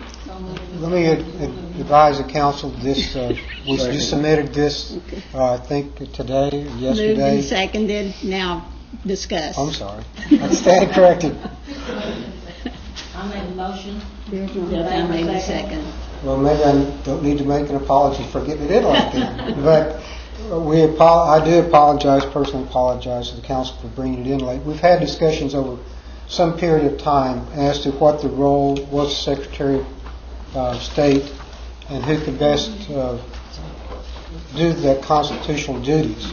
And as we looked at the constitutional duties, they were basically the keeper of records of the Cherokee Nation. We had lots of considerations, and one of the reasons that I recommended Melanie Knight for that position is that the ministerial activities of Secretary of State of Filing Records is certainly something that she and her office can do at Government Resources. But the added value, I thought, by Melanie having the title of Secretary of State as an appointed official of the Cherokee Nation with concurrence of this council will give her additional opportunity and authority in representing the Cherokee Nation as she does already in a relationship with the federal agencies and the federal delegation. As you know, she was the self-governance officer for some period of time. She has those relationships. She has those very strong relationships with the agencies. She's represented very, very well. And it was my belief in that with that title, that will allow her to do those kind of duties more effectively than being a staff employee on the Cherokee Nation. So if you would consider it today, I'd be very honored. I understand it's late notice if you'd like to table it, but I think we all know Melanie and have the highest esteem for her, so I appreciate the second and the motion and the second. Thank you. Todd, this is a one-year appointment. Will this need to be an appointment every year then, according to the Constitution? This is a cabinet position of the principal chief, so therefore their term would be consistent with that of the principal chiefs. Okay. So there's one more term left in this elected term of the principal chief, so it's not a yearly appointment. At the election of the next principal chief, they will nominate, he or she will nominate a Secretary of State, and you will do it again in that August. Okay, thank you. Any other questions or comments from Ms. Audra? Nice, that's kind of like working on federal programs, grant dollars. Do you, I guess you thought this through, you're willing to, you could be here another year and then maybe not. You know, like the program that I work for is that. It's sort of a, comfortable. yes, I sort of knew when I stepped into these shoes that it's a 4-year retirement plan, so to speak. But in terms of working with federal programs, I've done that before. I've been a grant writer before, and still involved in negotiating those compacts and that sort of thing. And really, that's my if you were to ask me where my heart was, it would be promoting the authority of tribes to step into the role of determining their own destiny and setting their own course. And it's always been something I've promoted and advocated for. And I really, if you see fit, look forward to this position to be able to move that even forward, even further. So I appreciate your consideration. Thank you. I'd just like to further comment that after working with her the past 3 years, I appreciate her fairness and objectivity, and I feel like she gives every aspect a good look and consideration, and I just would like to let her know I appreciate that aspect. One more question. Questions from the call. All in favor of confirming the appointment of Melanie Knight as Secretary of State of the Cherokee Nation, signify by saying aye. Aye. All opposed, same sign. Great. That is unanimous. The next item is item 4 on the agenda, consideration of at-large tribal council. Maybe we can recess for 2 minutes, or 5 minutes. We will whenever we start polling. It's getting late. No, I'm getting up now. Okay. The consideration of at-large tribal council candidates. I think the objective of all 15 council people here is that we arrive and select these 2 at-large tribal council members in a fair and equitable manner. And I've had 2 or 3 suggestions on how to select these people. One of them was the instant runoff voting method, but based on the people that I've talked to, it's confusing and probably not appropriate for what we're trying to do here. The second method is by ballot. List your top 5 candidates and we arrive at a common or median number. And you will list those on the ballot. The second is by ballot also. List your top 10 candidates and we arrive at a common or median number. And Doug and Melanie have worked this out between themselves, and it's kind of a scientific way, but I think it's the fairest way to do it. And I've asked Doug to explain this by both methods. And then I'd like for you to determine which method to use. Either select the 5, use the 5-member method or the 10-member method, with the objective of coming up with at least 5 people. And then when we come up with the 5, we deliberate those, and we can count, or we can invite the top 5 back next Monday, or we can select them today, or invite them back next Monday for a second interview. Now, if we invite them back for a second interview, I would think that we would want to pay their expenses to come back for a second interview. But that's up to you. That's Mr. Baker. Madam Chairman, Yes. I move that we use the sample in front of us where each council member selects 5, and we take the top 5 and ties, which will probably be more than 5, and start selecting from those. Okay, Doug, you want to explain that for everybody? I think he explained it well, but you want to go ahead? Okay, I'll just run through the steps to further explain. The first step would be each tribal council member. Oh, I'm sorry, wait just a minute. We had a motion, now I need a second. Second. Okay, all right, now further discussion. Each tribal council member will select 5. This is a possible process. They'll select 5 finalists. Can you hear? Based upon the resume or interview process conducted last week from the attached list, that the spreadsheet that was handed out. This is here. That spreadsheet includes 42 names that were submitted. The 3 that withdrew voluntarily are identified in the grayed outlines. The selection to be entered into this spreadsheet sorted by count, with the highest votes received at the top and going descending to the bottom. Those top 5 at least, probably will be more, Doug, but could possibly be more. Can I interrupt just one moment? Ms. Sharkey has a question. Thank you, Madam Chair. I noticed that the names of the people who did not interview were included on this list. Do we need to, how are we going to consider those? Just like you do the others, they just weren't here for the interview. It wasn't mandatory that they be here for the interview, but it was mandatory that they have a complete file. And these are the people who had a complete file. Thank you. Go ahead. Karen. Thank you, Madam Chair. I was hoping to consider more than just 5. Is there a way that we could consider 10? Well, And then select the top 10 or that 5? was the second method, but he's explaining why the motion's been made. And then, okay, in item C, those top 5 or at least 5. Any ties there would be included as well. Anyone tied in the fifth person. And then each counselor will submit a selection for seat 1 for the finalist pool. If a candidate receives 8 votes, that candidate wins the seat. If no candidate receives 8 votes, a runoff of the top 2 would be cast. Therefore, it could be 2 ballots to be cast per seat. And the same process would be followed for the second candidate or second seat. If the as far as how many candidates the council chooses to put on their list to derive a finalist pool, that would be up to you.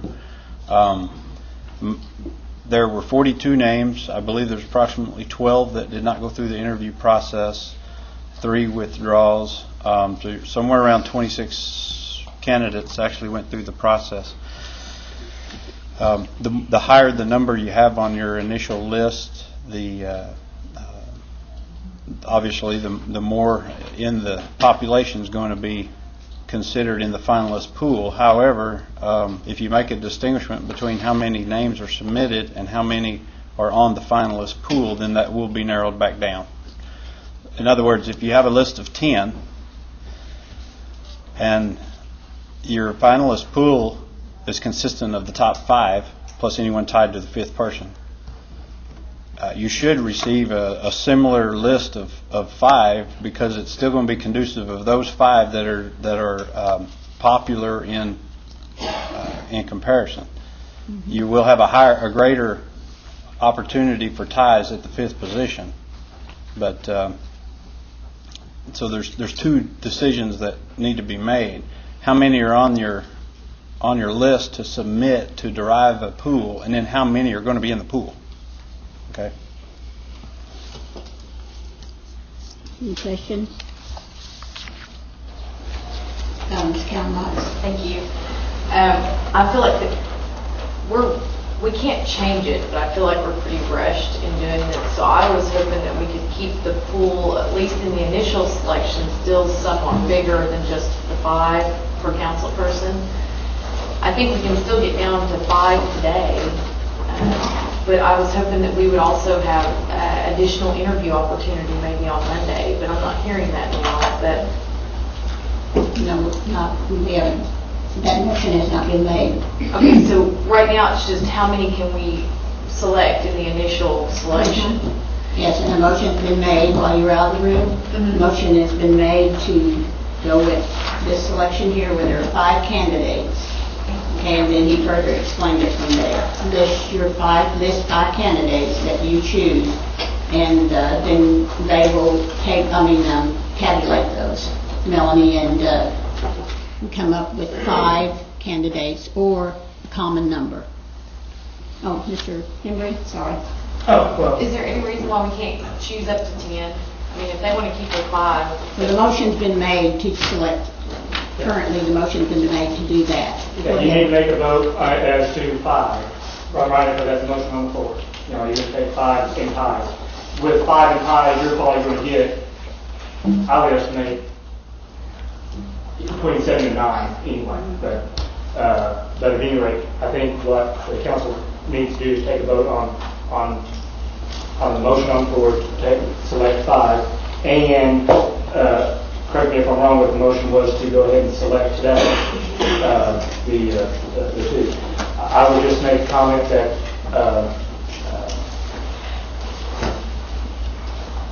in order to avoid any question, these 2 individuals need to be seated first thing at the council meeting Monday night. So therefore, in that regard, I would it would behoove the council to try to make this decision on who to pick as soon as possible. Okay, Mr. Garvin? Ron, has there been any talk about being 2 separate races here? I noticed I kind of missed out on the discussion, but it looks to me like this would be 2 separate races. Going to be 2 separate races. 2 separate votes. You're going to. I'm not talking about 2 separate votes. I'm talking about 2 separate races. You have this slate running for this office and this slate running for this one. It's the same pool. I'm not just talking about the same pool. I'm talking about separate. Get these people separated. 2 offices. Todd? Clarification, the way I think it's coming down is we'll come up with a pool, then we'll have the first election, and that person will drop out, and then you'll go back to the pool for the second election. It'll be the same pool minus the one that's already been elected out of there. In other words, the one getting the first votes will be the winner. The winner of the first one. The second one won't not necessarily be the... No, there'll be a separate vote because somebody might change their mind, on the second go round. I'm with you. Okay. Any other questions or comments? All minds clear. Okay. Go ahead. Todd? Doug wanted me to clarify that when you choose a pool, be it 5, 6, 7, 10, the individuals who are, there won't be any need for a nomination. You can just vote from that pool. And then once that person gets elected, whoever that is, that person's taken out, and then you have a whole different set of an election from that same pool. Mm-hmm. That clears from everybody? Okay. Questions have been called. Okay. All in favor of this method of starting with 5 signify by saying aye. Aye. All opposed, same sign. No. And do a roll call.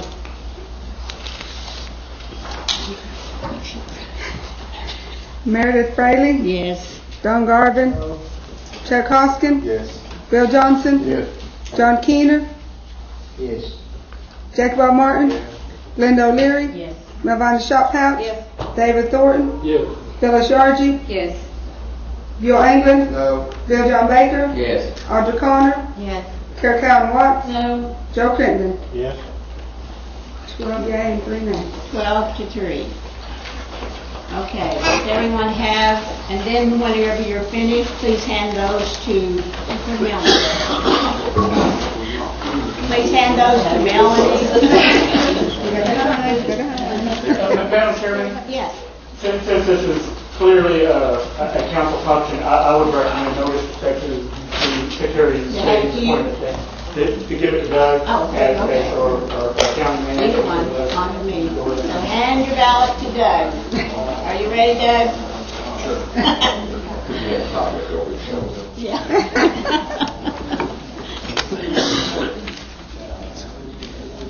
Okay, then after everybody has handed their ballot to Doug, then we'll take about how long will it take you, Doug? 15 minutes? 20 minutes? How long? He said 15 minutes. 15? Okay. I guess I can take a break, can I?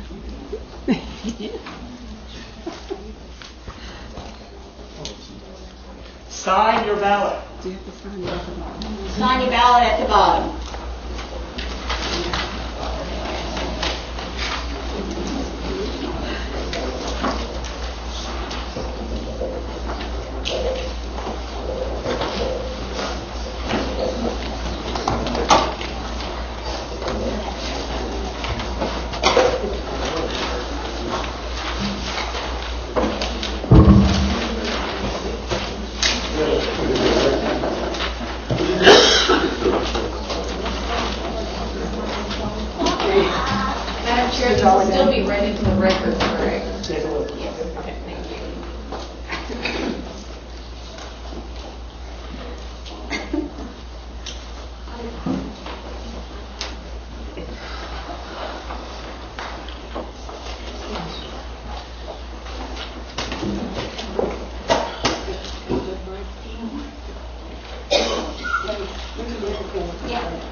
Jalaki yatli sayunduli, jalaki di kanogisti ala I diwoniska iki yohu sati. Skino yus jundula hatiniol jalaktani nogiska junis kwango tohti. Kohikta neha lest iki yohu sala jalaki undanai. Jalaki totawaska sanale junilawisti yujalut sitani nogisko jalaki kate nikata titi nogi. The Cherokee Nation Youth Choir is one of our initiatives to revitalize our native language, as well as encourage and develop the next generation of Cherokee leaders. The old stories tell us that if our language is allowed to die, we will no longer be Cherokee, because our language is one of the things that sets us apart from other people. As we listen to the music on this CD, we are reminded of our friends and loved ones in the little country churches throughout the Cherokee Nation. These churches are the heart and soul of our communities. Each Sunday morning, you can still hear these songs sung in our beautiful native language as Cherokees worship together. So please join in and add your voice to the choir as we rejoice on a beautiful Cherokee Sunday morning.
Did you move that we were just going to move any to say anything about bringing them back on Monday?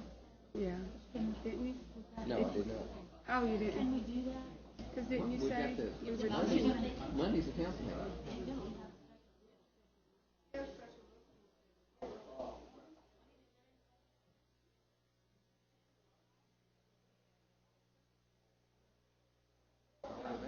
Yeah, before 5. It's already been done.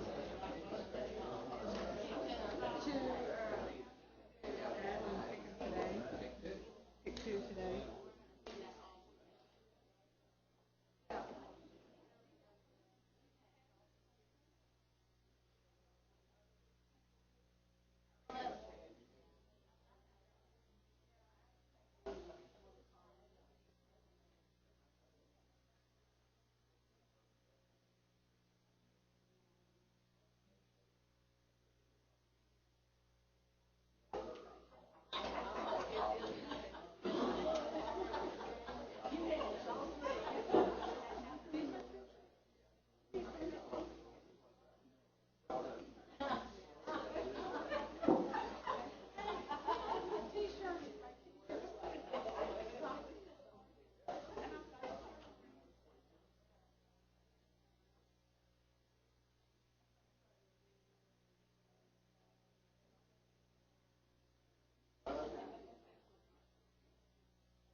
You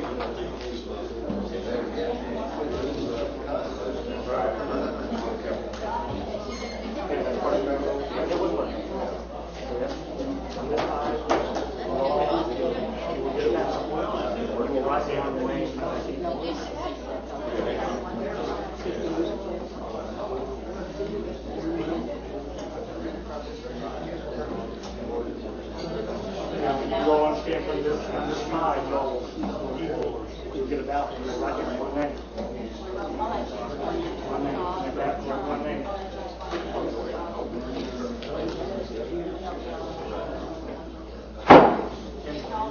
Back to order.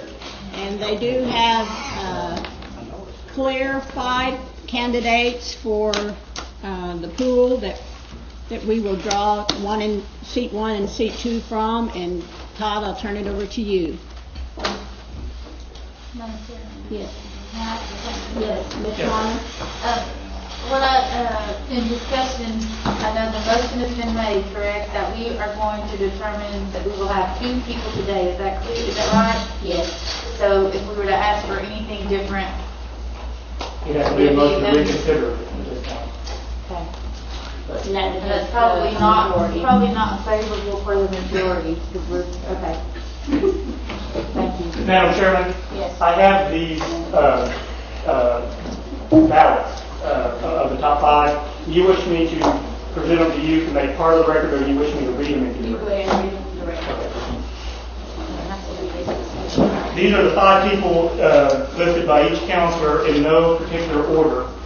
It's just 5 people for their suggestions as to the finalists.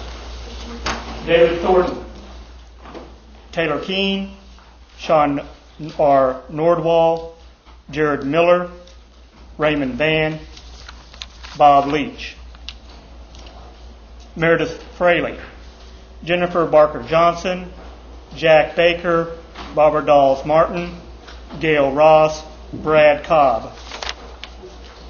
Linda O'Leary, Taylor Keene, Sean Nordwall, Bob Leach, Jared Miller, Raymond Van.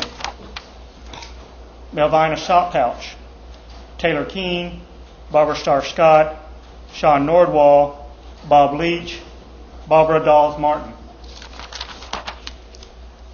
William Bill Johnson, Jack Baker, Bradley Cobb, Gail Ross, Barbara Dawes Martin, Jennifer Barger Johnson.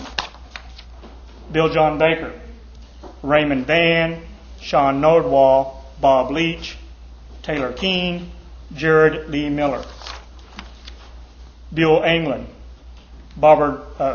Jack Baker, Barbara Dawes Martin, Gail Ross, Madeline Teague, Brad Cobb. Jackie Bob Martin, Jack Baker, Barbara Dawes Martin, Gail Ross, Bradley Cobb, Dallas Unger. Audra Connor, Jack Baker, Raymond Van, Taylor Keene, Barbara Martins, Beverly Patchell. Johnny Keener, Taylor Keene, Sean Nordwall, Bob Leach, Gerald Lee Miller, Raymond Van.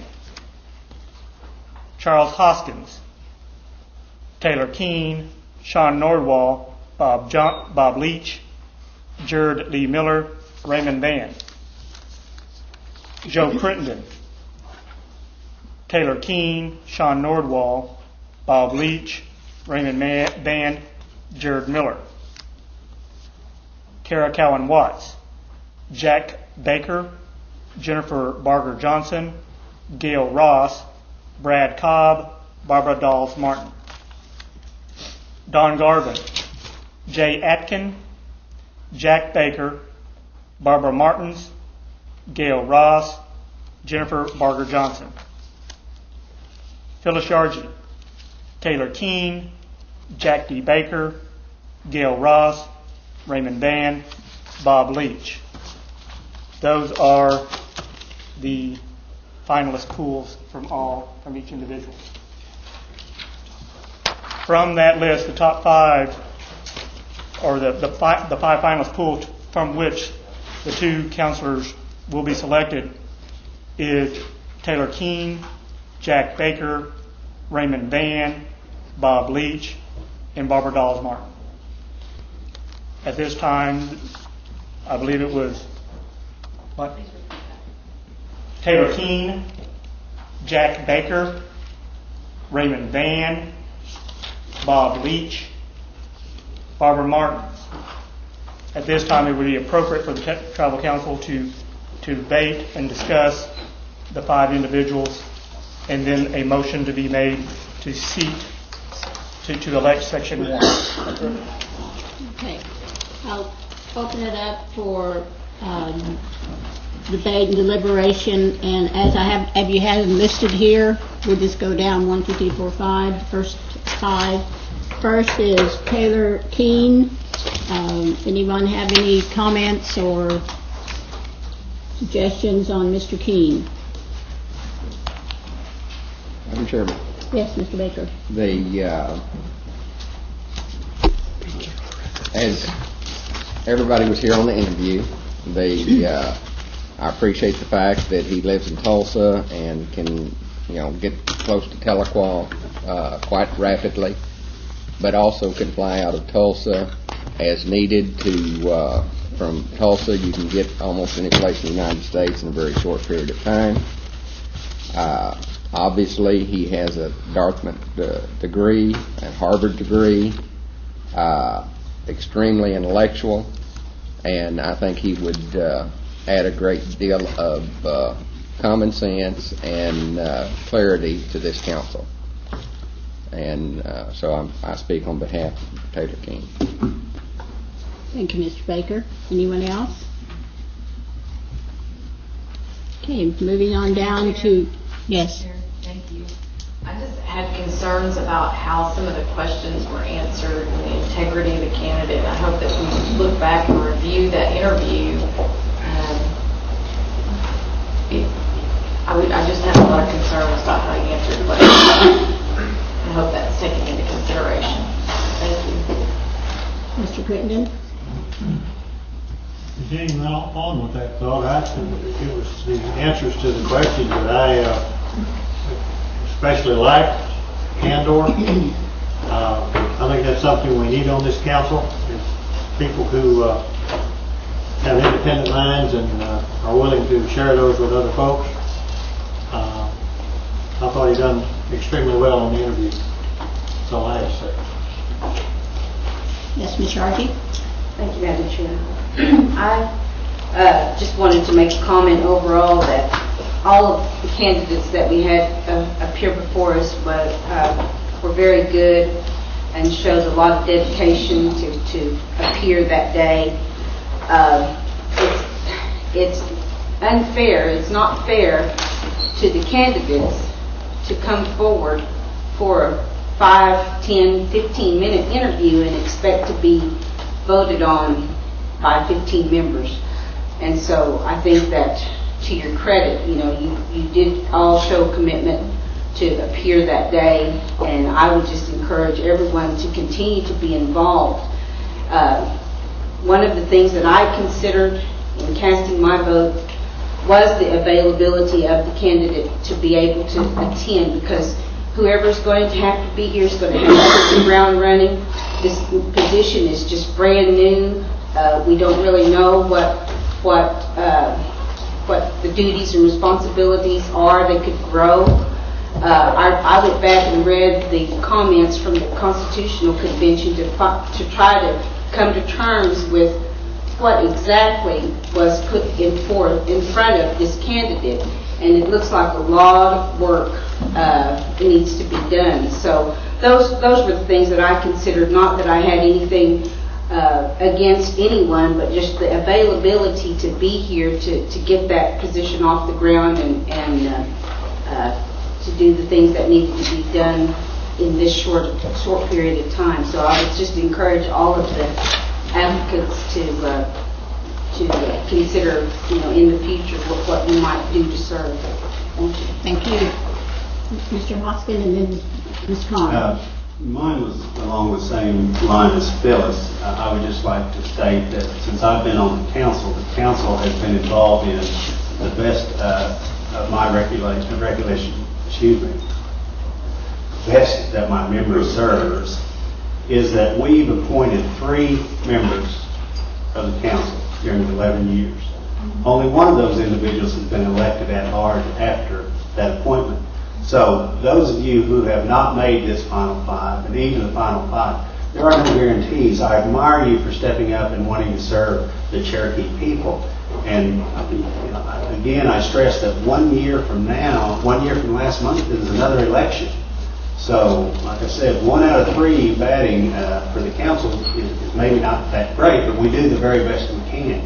But again, 2 of the 3 did not win the election by the people in their areas. So keep that in mind in trying to decide whether you want to go ahead and run or not next year for the at-large position, or within district for that matter. Thank you, Madam Speaker. Yes. Ms. Connor? Yeah, I just wanted to add that also, in all fairness, not every candidate were asked the same caliber of questions. Based on maybe personal knowledge that council members have of different individuals. So, some folks were asked what I consider to be tougher questions, and some simply were not. So, we have to weigh that also in our considerations. But we really weren't presented with the actual criteria of what we're looking for, whether knowledge of the tribe is or working, how the election process works. As far as actually a set pattern of what we really need to look for, we didn't get that. So we have to just determine on our own what we think is important for, and who will be able to work with this council. And we don't need folks that already have an agenda, and we don't need to know that folks are already one way or the other. My main focus is somebody that can work with everybody, because it has to be that way. It's give and take, whether just like marriage. So you don't always get your way, and at least I don't. My husband doesn't. That's for the record. So I just want to add those comments. This is a very difficult task that we have, and we have some very good candidates in front of us. So now we have just a bigger job to complete here. Thank you. Thank you. Any other comments, suggestions, questions? Okay, next one on the list is Mr. Baker, Jack Baker. Anyone want to present for Mr. Baker? Anyone? Oh, yes, Mr. Johnson. Jack Baker, I guess I first heard of Jack, I don't know, 8 or 10 years ago, and in his dedication and interest on a really nationwide basis. And I don't know how many years the Trail of Tears Association has been in process, but it's been I've been to a lot of the Trail of Tears national meetings. I've seen what Jack has done in developing a rapport with all of our Cherokees all across the United States, with political people. Last year we went over to Chattanooga, and the local congressman had appropriated over $1 million to set up an interpretive center there for our tribe. And we got to see the Ross Landing, we got to see the Blythe area where they crossing, I think they call it, and it's so educational. And Jack has been in these communities. Every state in the southern part of the country, anyway, has Trail of Tears Association. And when we talk about Trail of Tears, we're not talking just about the Cherokees. We're talking about all of the tribes that were removed. And Jack has an excellent rapport with that, with all those tribes. He's highly respected in his work. And again, he's president of the National Trail of Tears Association, so that's the reason I endorse Jack. Thank you, Madam Chair. Yes. Thank you, Madam Chair. I'd like to say a word or two about Mr. Baker. I watched him in the last few years that I've known him, and he's been very involved with Cherokee people, historically, genealogy, trail of tears, and this type of thing. And I know he loves the Cherokee people, or he wouldn't be this involved.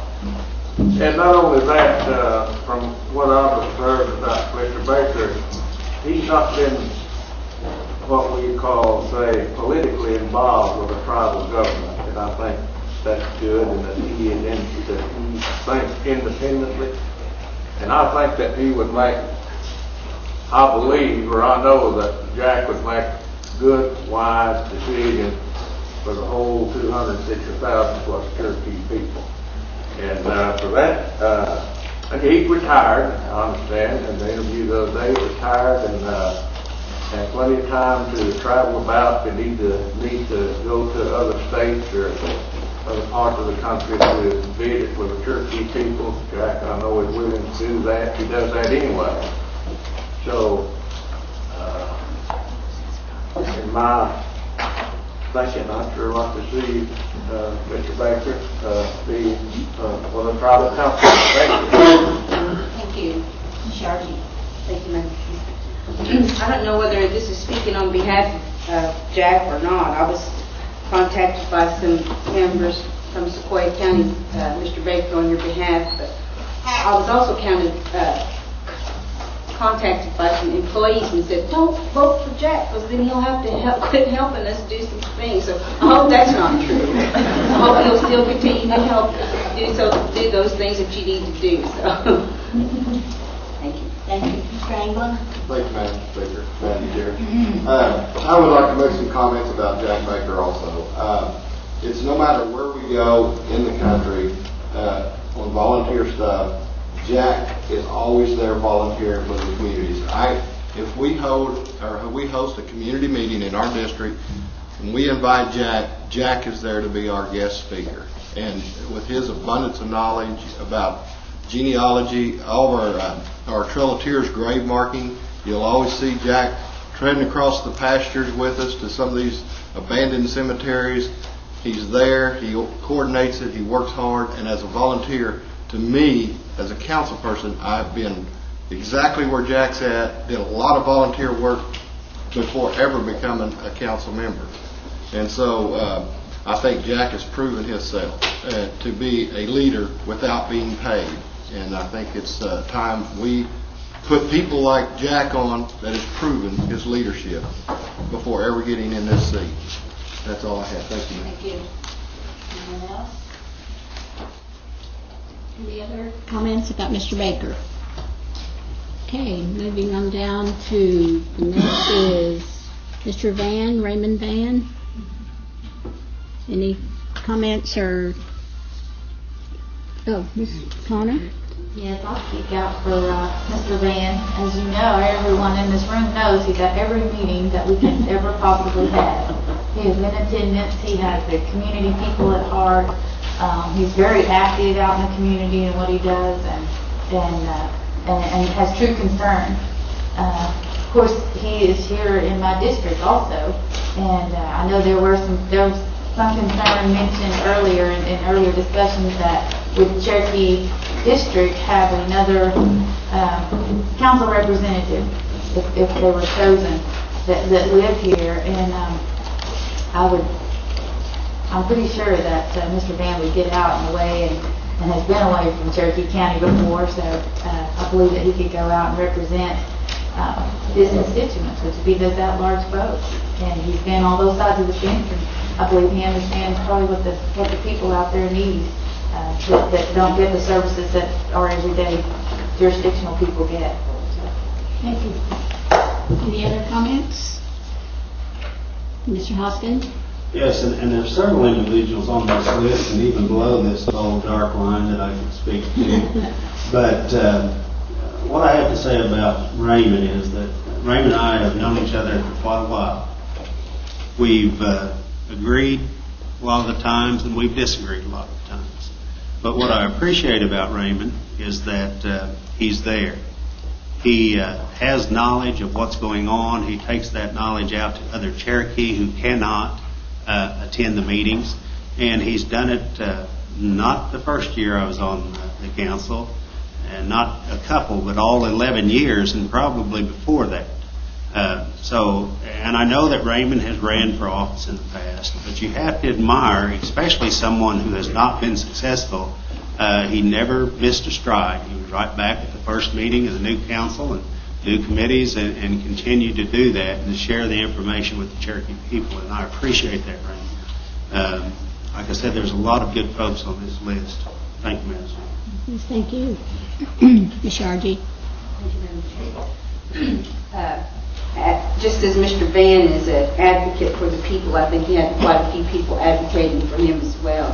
Mr. Van, you have some support, a lot of support out there, because I was contacted also, and the people that I voted for on my ballot, those were the people that I had received calls from in support of those candidates. So I felt it only right that I placed those people on my ballot, because I, as I said, it wasn't fair to the people who came before us to interview. There are people out there, they have their support, and I feel like I knew most of the people that I had on my ballot, so I just kind of felt that was a reassurance or a reinforcement of the qualities that I know of these individuals. So I know that Mr. Van has a lot of people out there who are advocating for him as well. Thank you. And then Mr. Baker. And for years, Raymond has gone out in the community and worked with and helped for Cherokee. There's no doubt in my mind. He's brought me many that I was able to work with and help. The first thing I think I ever did, he found me an old man that needed a wood stove and didn't have one. And I think the first action I took 10 years ago. And Raymond has a good Cherokee heart. He cares about the people, and he has taken the time to learn the system. He knows about as much about registration as most anybody up here. He knows about as much about housing as anybody up here. He's done his homework, and if you want to, the proof's in the pudding, and he's been working hard for the Cherokee people, whether he was elected or not elected, paid or not paid. It has little or nothing to do with it. Thank you. Thank you. Any other comments? Okay, moving on down to Mr. Leach, Bob Leach. Anybody advocating for Mr. Leach? Okay, thank you, Mr. Hoskins. Back when I made the decision to run the very first time, one of the phone calls I received was from Bob Leach. And Bob is pretty straight and to the point, and he simply asked me, he said, I don't know you, he said, but I want to know why you're running. And I said, I really think that I have something to offer the Cherokee people, and I'll do the best of my ability to help the Cherokee people. And he said, that's all I wanted to know. And that says a lot about a man. It wasn't who are you going to support here, or who are you going to support there, or are you going to vote for this, or are you going to vote for that. He simply wanted to know that my interest at heart was to place the Cherokee people first. And he was satisfied with that answer. He didn't have to go any farther. And over the years, I've seen Bob work with the groups out in Albuquerque and other areas. Bob was in education all of his life. And he's been a very good advocate for Cherokee people. And although Albuquerque is a pretty good-sized town, I'll challenge you to find a Cherokee out there that doesn't know Bob Leach. And that speaks very highly of him. Bob is a good man, very good man. And I think it's an honor that we consider him, because he certainly deserves it. Thank you, Madam Speaker. Thank you. Any other comments for Mr. Leach? Yes, Ms. O'Leary. Yes. became acquainted with Mr. Leach and his family. I find you to be very reputable and a man of much integrity, a man to be an independent thinker, but also a fair, honest, moral, and a man of great integrity. And I'd just like to compliment his selection also. Thank you. Thank you. Any other comments? Mr. Crittenden. Thank you, Madam Speaker. I too was grilled pretty good by Bobby when I decided to run for council. But I got acquainted with Bobby in the late 60s when he was working in environmental health, and became friends with him. And Bobby's heart's in the right place for the people. He one-on-one, he'll take care of people's needs probably as well as anybody, including folks on the council today. And I'd like to see him be successful. He comes to Oklahoma quite a bit anyhow, and assured us that even though he's in Albuquerque, that distance won't be a problem for the 3 days a month that we normally meet, and then other special meetings. And I think he'd be very good for this council. Thank you, Madam Speaker. Thank you.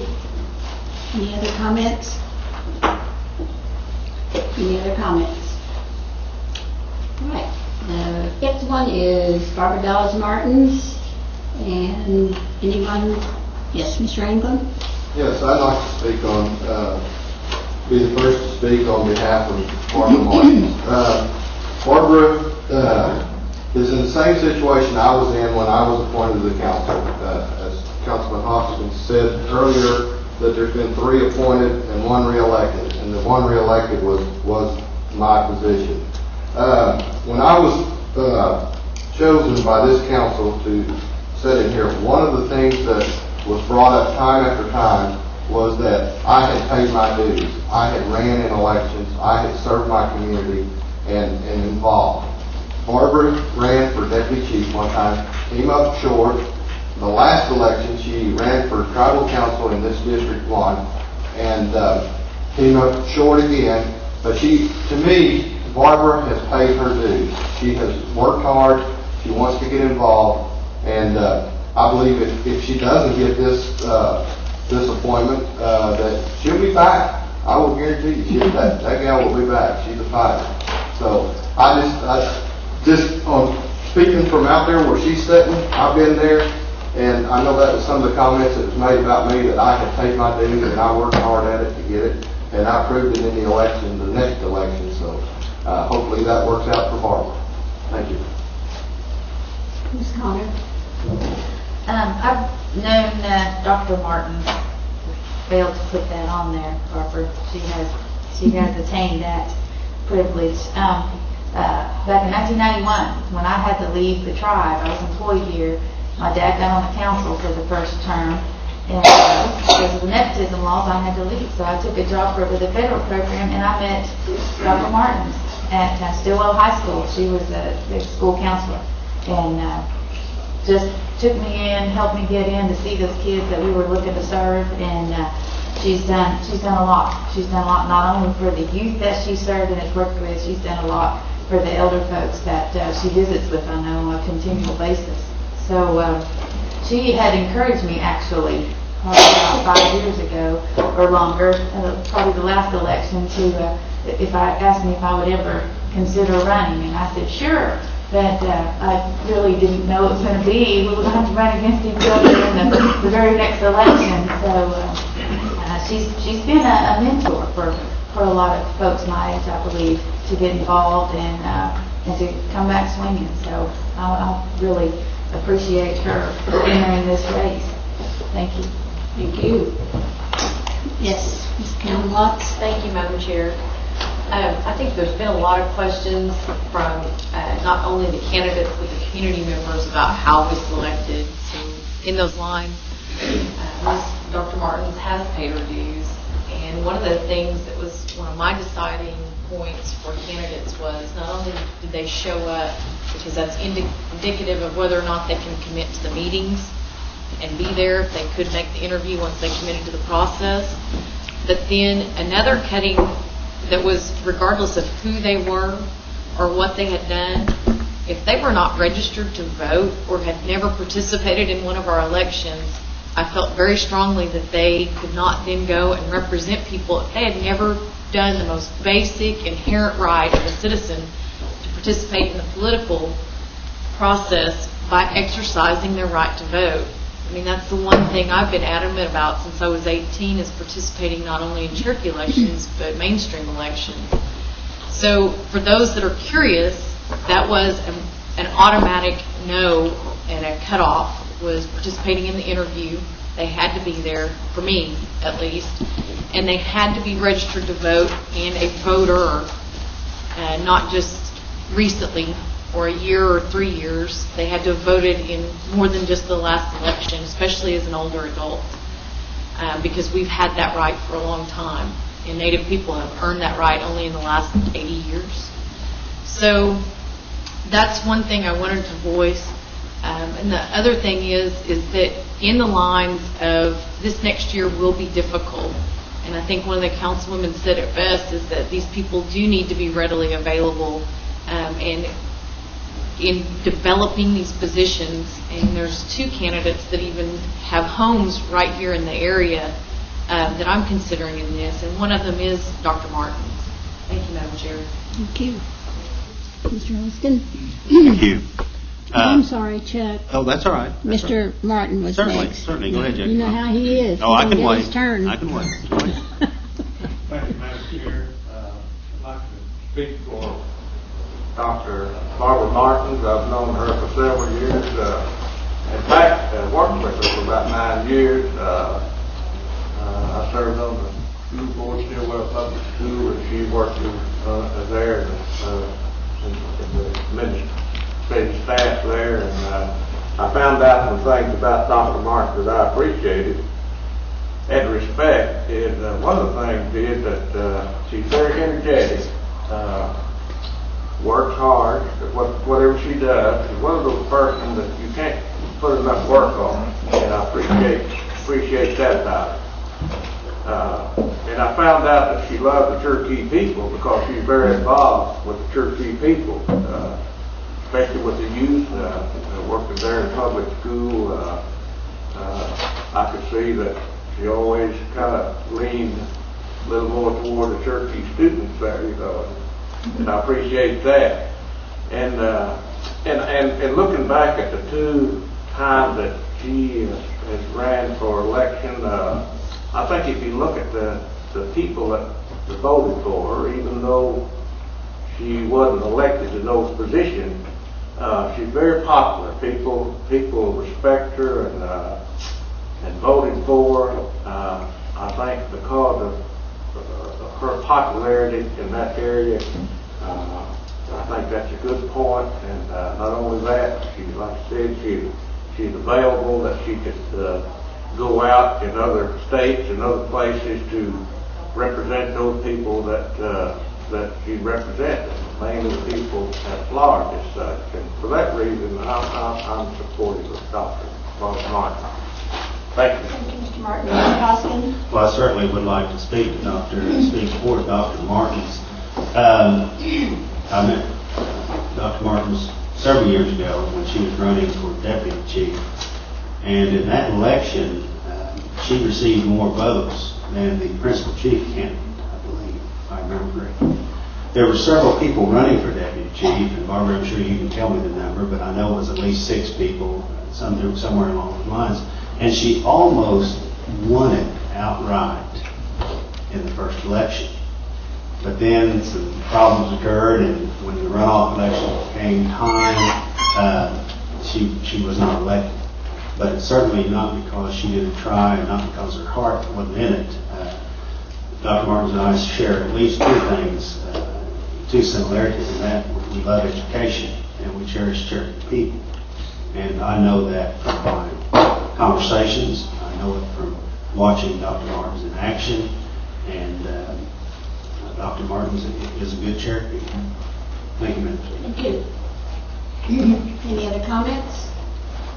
Yes, Mr. Baker? Yes, Dr. Martins is very active in the Cherokee County Democrat Women. She's her optimist club. She gives her time quite frequently, and like I say, it was a really terrible set of circumstances when she ran for deputy chief. I mean, everything just fell apart, and I think most everybody here knows the story. But she is a good individual. There is no doubt, and well educated. Thank you. Thank you. Any other comments? Any other? Yes. Oh, Ms. Lee, sorry. Yes. Hello, everyone. It's a privilege for you to be in this list of folks here, for us to see your name here. And I respect and honor you for your service and your great devotion and love for the Cherokee people. And I just want to make that comment. Thank you. Thank you. Any other comments? I have a motion. Point of clarification, it is just for 2 candidates, or are we going to select 3 for Monday? Each counselor will submit a selection for seat 1 from the finalist pool, those 5 finalists. If a candidate receives 8 votes, then that candidate wins seat 1. If no candidate receives 8 votes, the runoff of the top 2 will be cast, and then we'll repeat the process for the second seat. Is that clear? Sound fair? Ms. Brown, Watts? Thank you, Madam Chair. I'd like to make a motion to have a 3rd candidate as backup for consideration should anything happen, that somebody withdraws or should anything happen. I think that motion would override the one that's already been passed. But we can throw it at Todd. It wouldn't be out of order at this point. I mean, we were in the process of the motion that passed on 3, and we are basically right now in the middle of the voting procedure. After we complete this procedure, you might want to choose an alternate, I guess. We have to complete this procedure first. Yes. Yes, I'm going to hand out ballots. Just a moment, Mr. Garvin has a question. Thank you, Madam Chair. Todd, at some time, someplace, these 2 seats will be divided regionally. So there'll be 1 man, 1 vote. Is that correct? That is correct. Now, that will be coming up sometime soon. It will be a signature. So maybe one will run in the central time zone and maybe the other one will run in the other time zones. But that's really not related to our topic here. Pardon me? I couldn't hear somebody talking. Sorry. You're correct. At some point in the future, the council will have to deal with the districting situation, not only for the at-large, but in the 14 county area also. Okay. I'm going to pass out ballots. Has your name on it. You are to write 1 name and 1 name only, and sign your name. And hand it to Doug. And then hand it to Doug. And take a break. And take it back. Be sure and sign.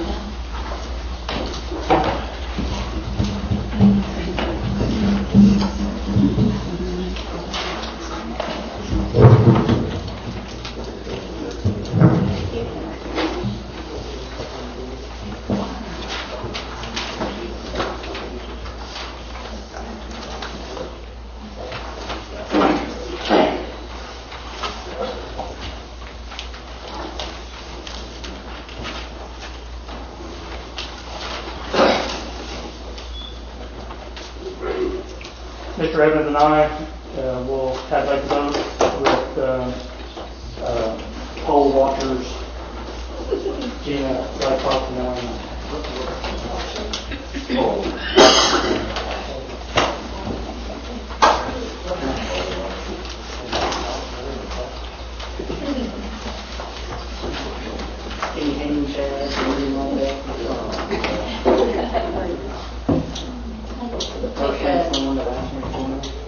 Take a 10-minute break. Would that give you enough time? I think 5.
By a vote of 8-6-1, Taylor Keene has been forwarded to full council for confirmation.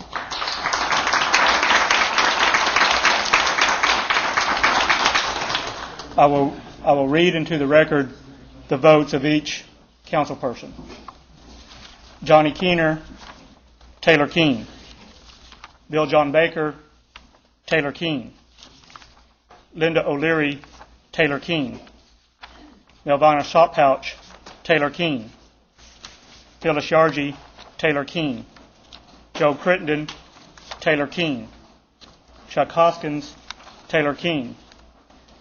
David Thornton, Taylor Keene.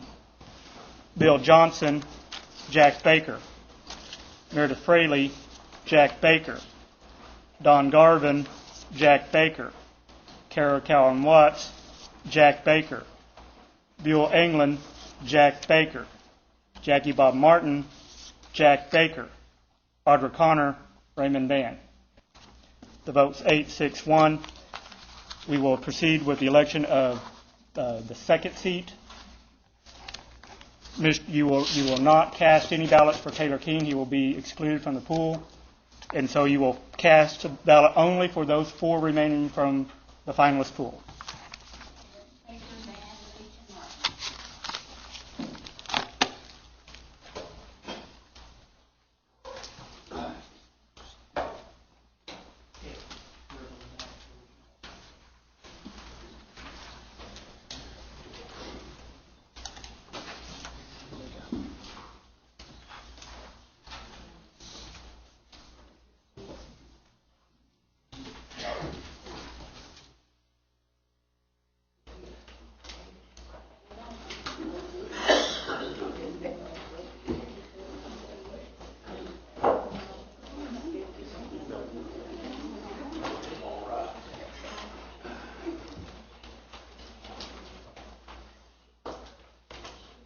Sign only one name and your signature.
John, we nominate you to sing One Drop of Blood.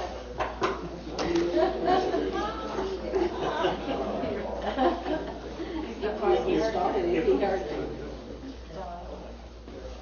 Yes. So we nominate you to sing One Drop of Blood. Well.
Attorney, Yes. we have a majority vote on the second seat. Okay. The second name to be forwarded to full council for confirmation is that of Jack Baker.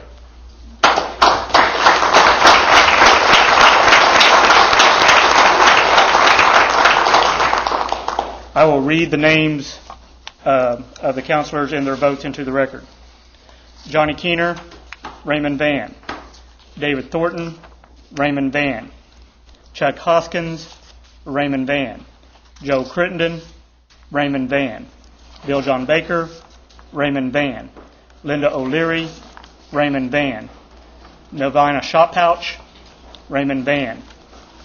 Audra Connor, Jack Baker. Bill Johnson, Jack Baker. Meredith Fraley, Jack Baker. Phyllis Yargy, Jack Baker. Don Garvin, Jack Baker. Kara Cowan Watts, Jack Baker. Bill Anglin, Jack Baker.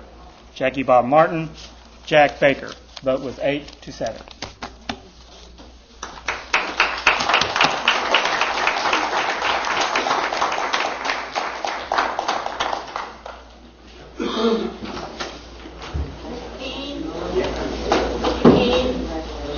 Mr. Baker, would you all like to say something? Mr. King, would you like to come forward and say something? Congratulations, Jim. I figured they thought we was too many.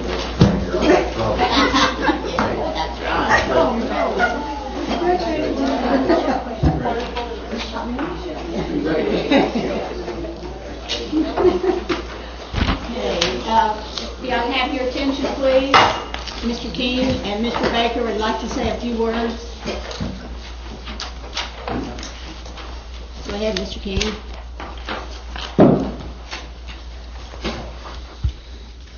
Madam Chair, just feel real honored right now and humbled to. I really feel it's part of a very historic moment for Cherokee Nation and certainly for all Indian people. What we've done here as a nation is advanced our government, our governmental function, and overall democracy. And again, I just look forward to working with everyone and learn as much as I can. So, thank you. Thank you, and congratulations. I hate to say this, but we'll have 2 Bakers on the council. Couldn't ask for anything better. Well, I appreciate the confidence that the council placed in me, in my ability, hopefully, to serve the Cherokee people, which is what I intend to do. And I'm looking forward to working with all of you to further our nation. Thank you. And congratulations. And we will confirm them at full council July the 10th, so we will not need to have a special rules meeting July the 10th. I know that hurts your feelings. Move to adjourn. Are there any announcements? Any announcements? Okay, we have a motion to adjourn. Do I have a second? All in favor, aye. Aye. All opposed, same sign. Good job.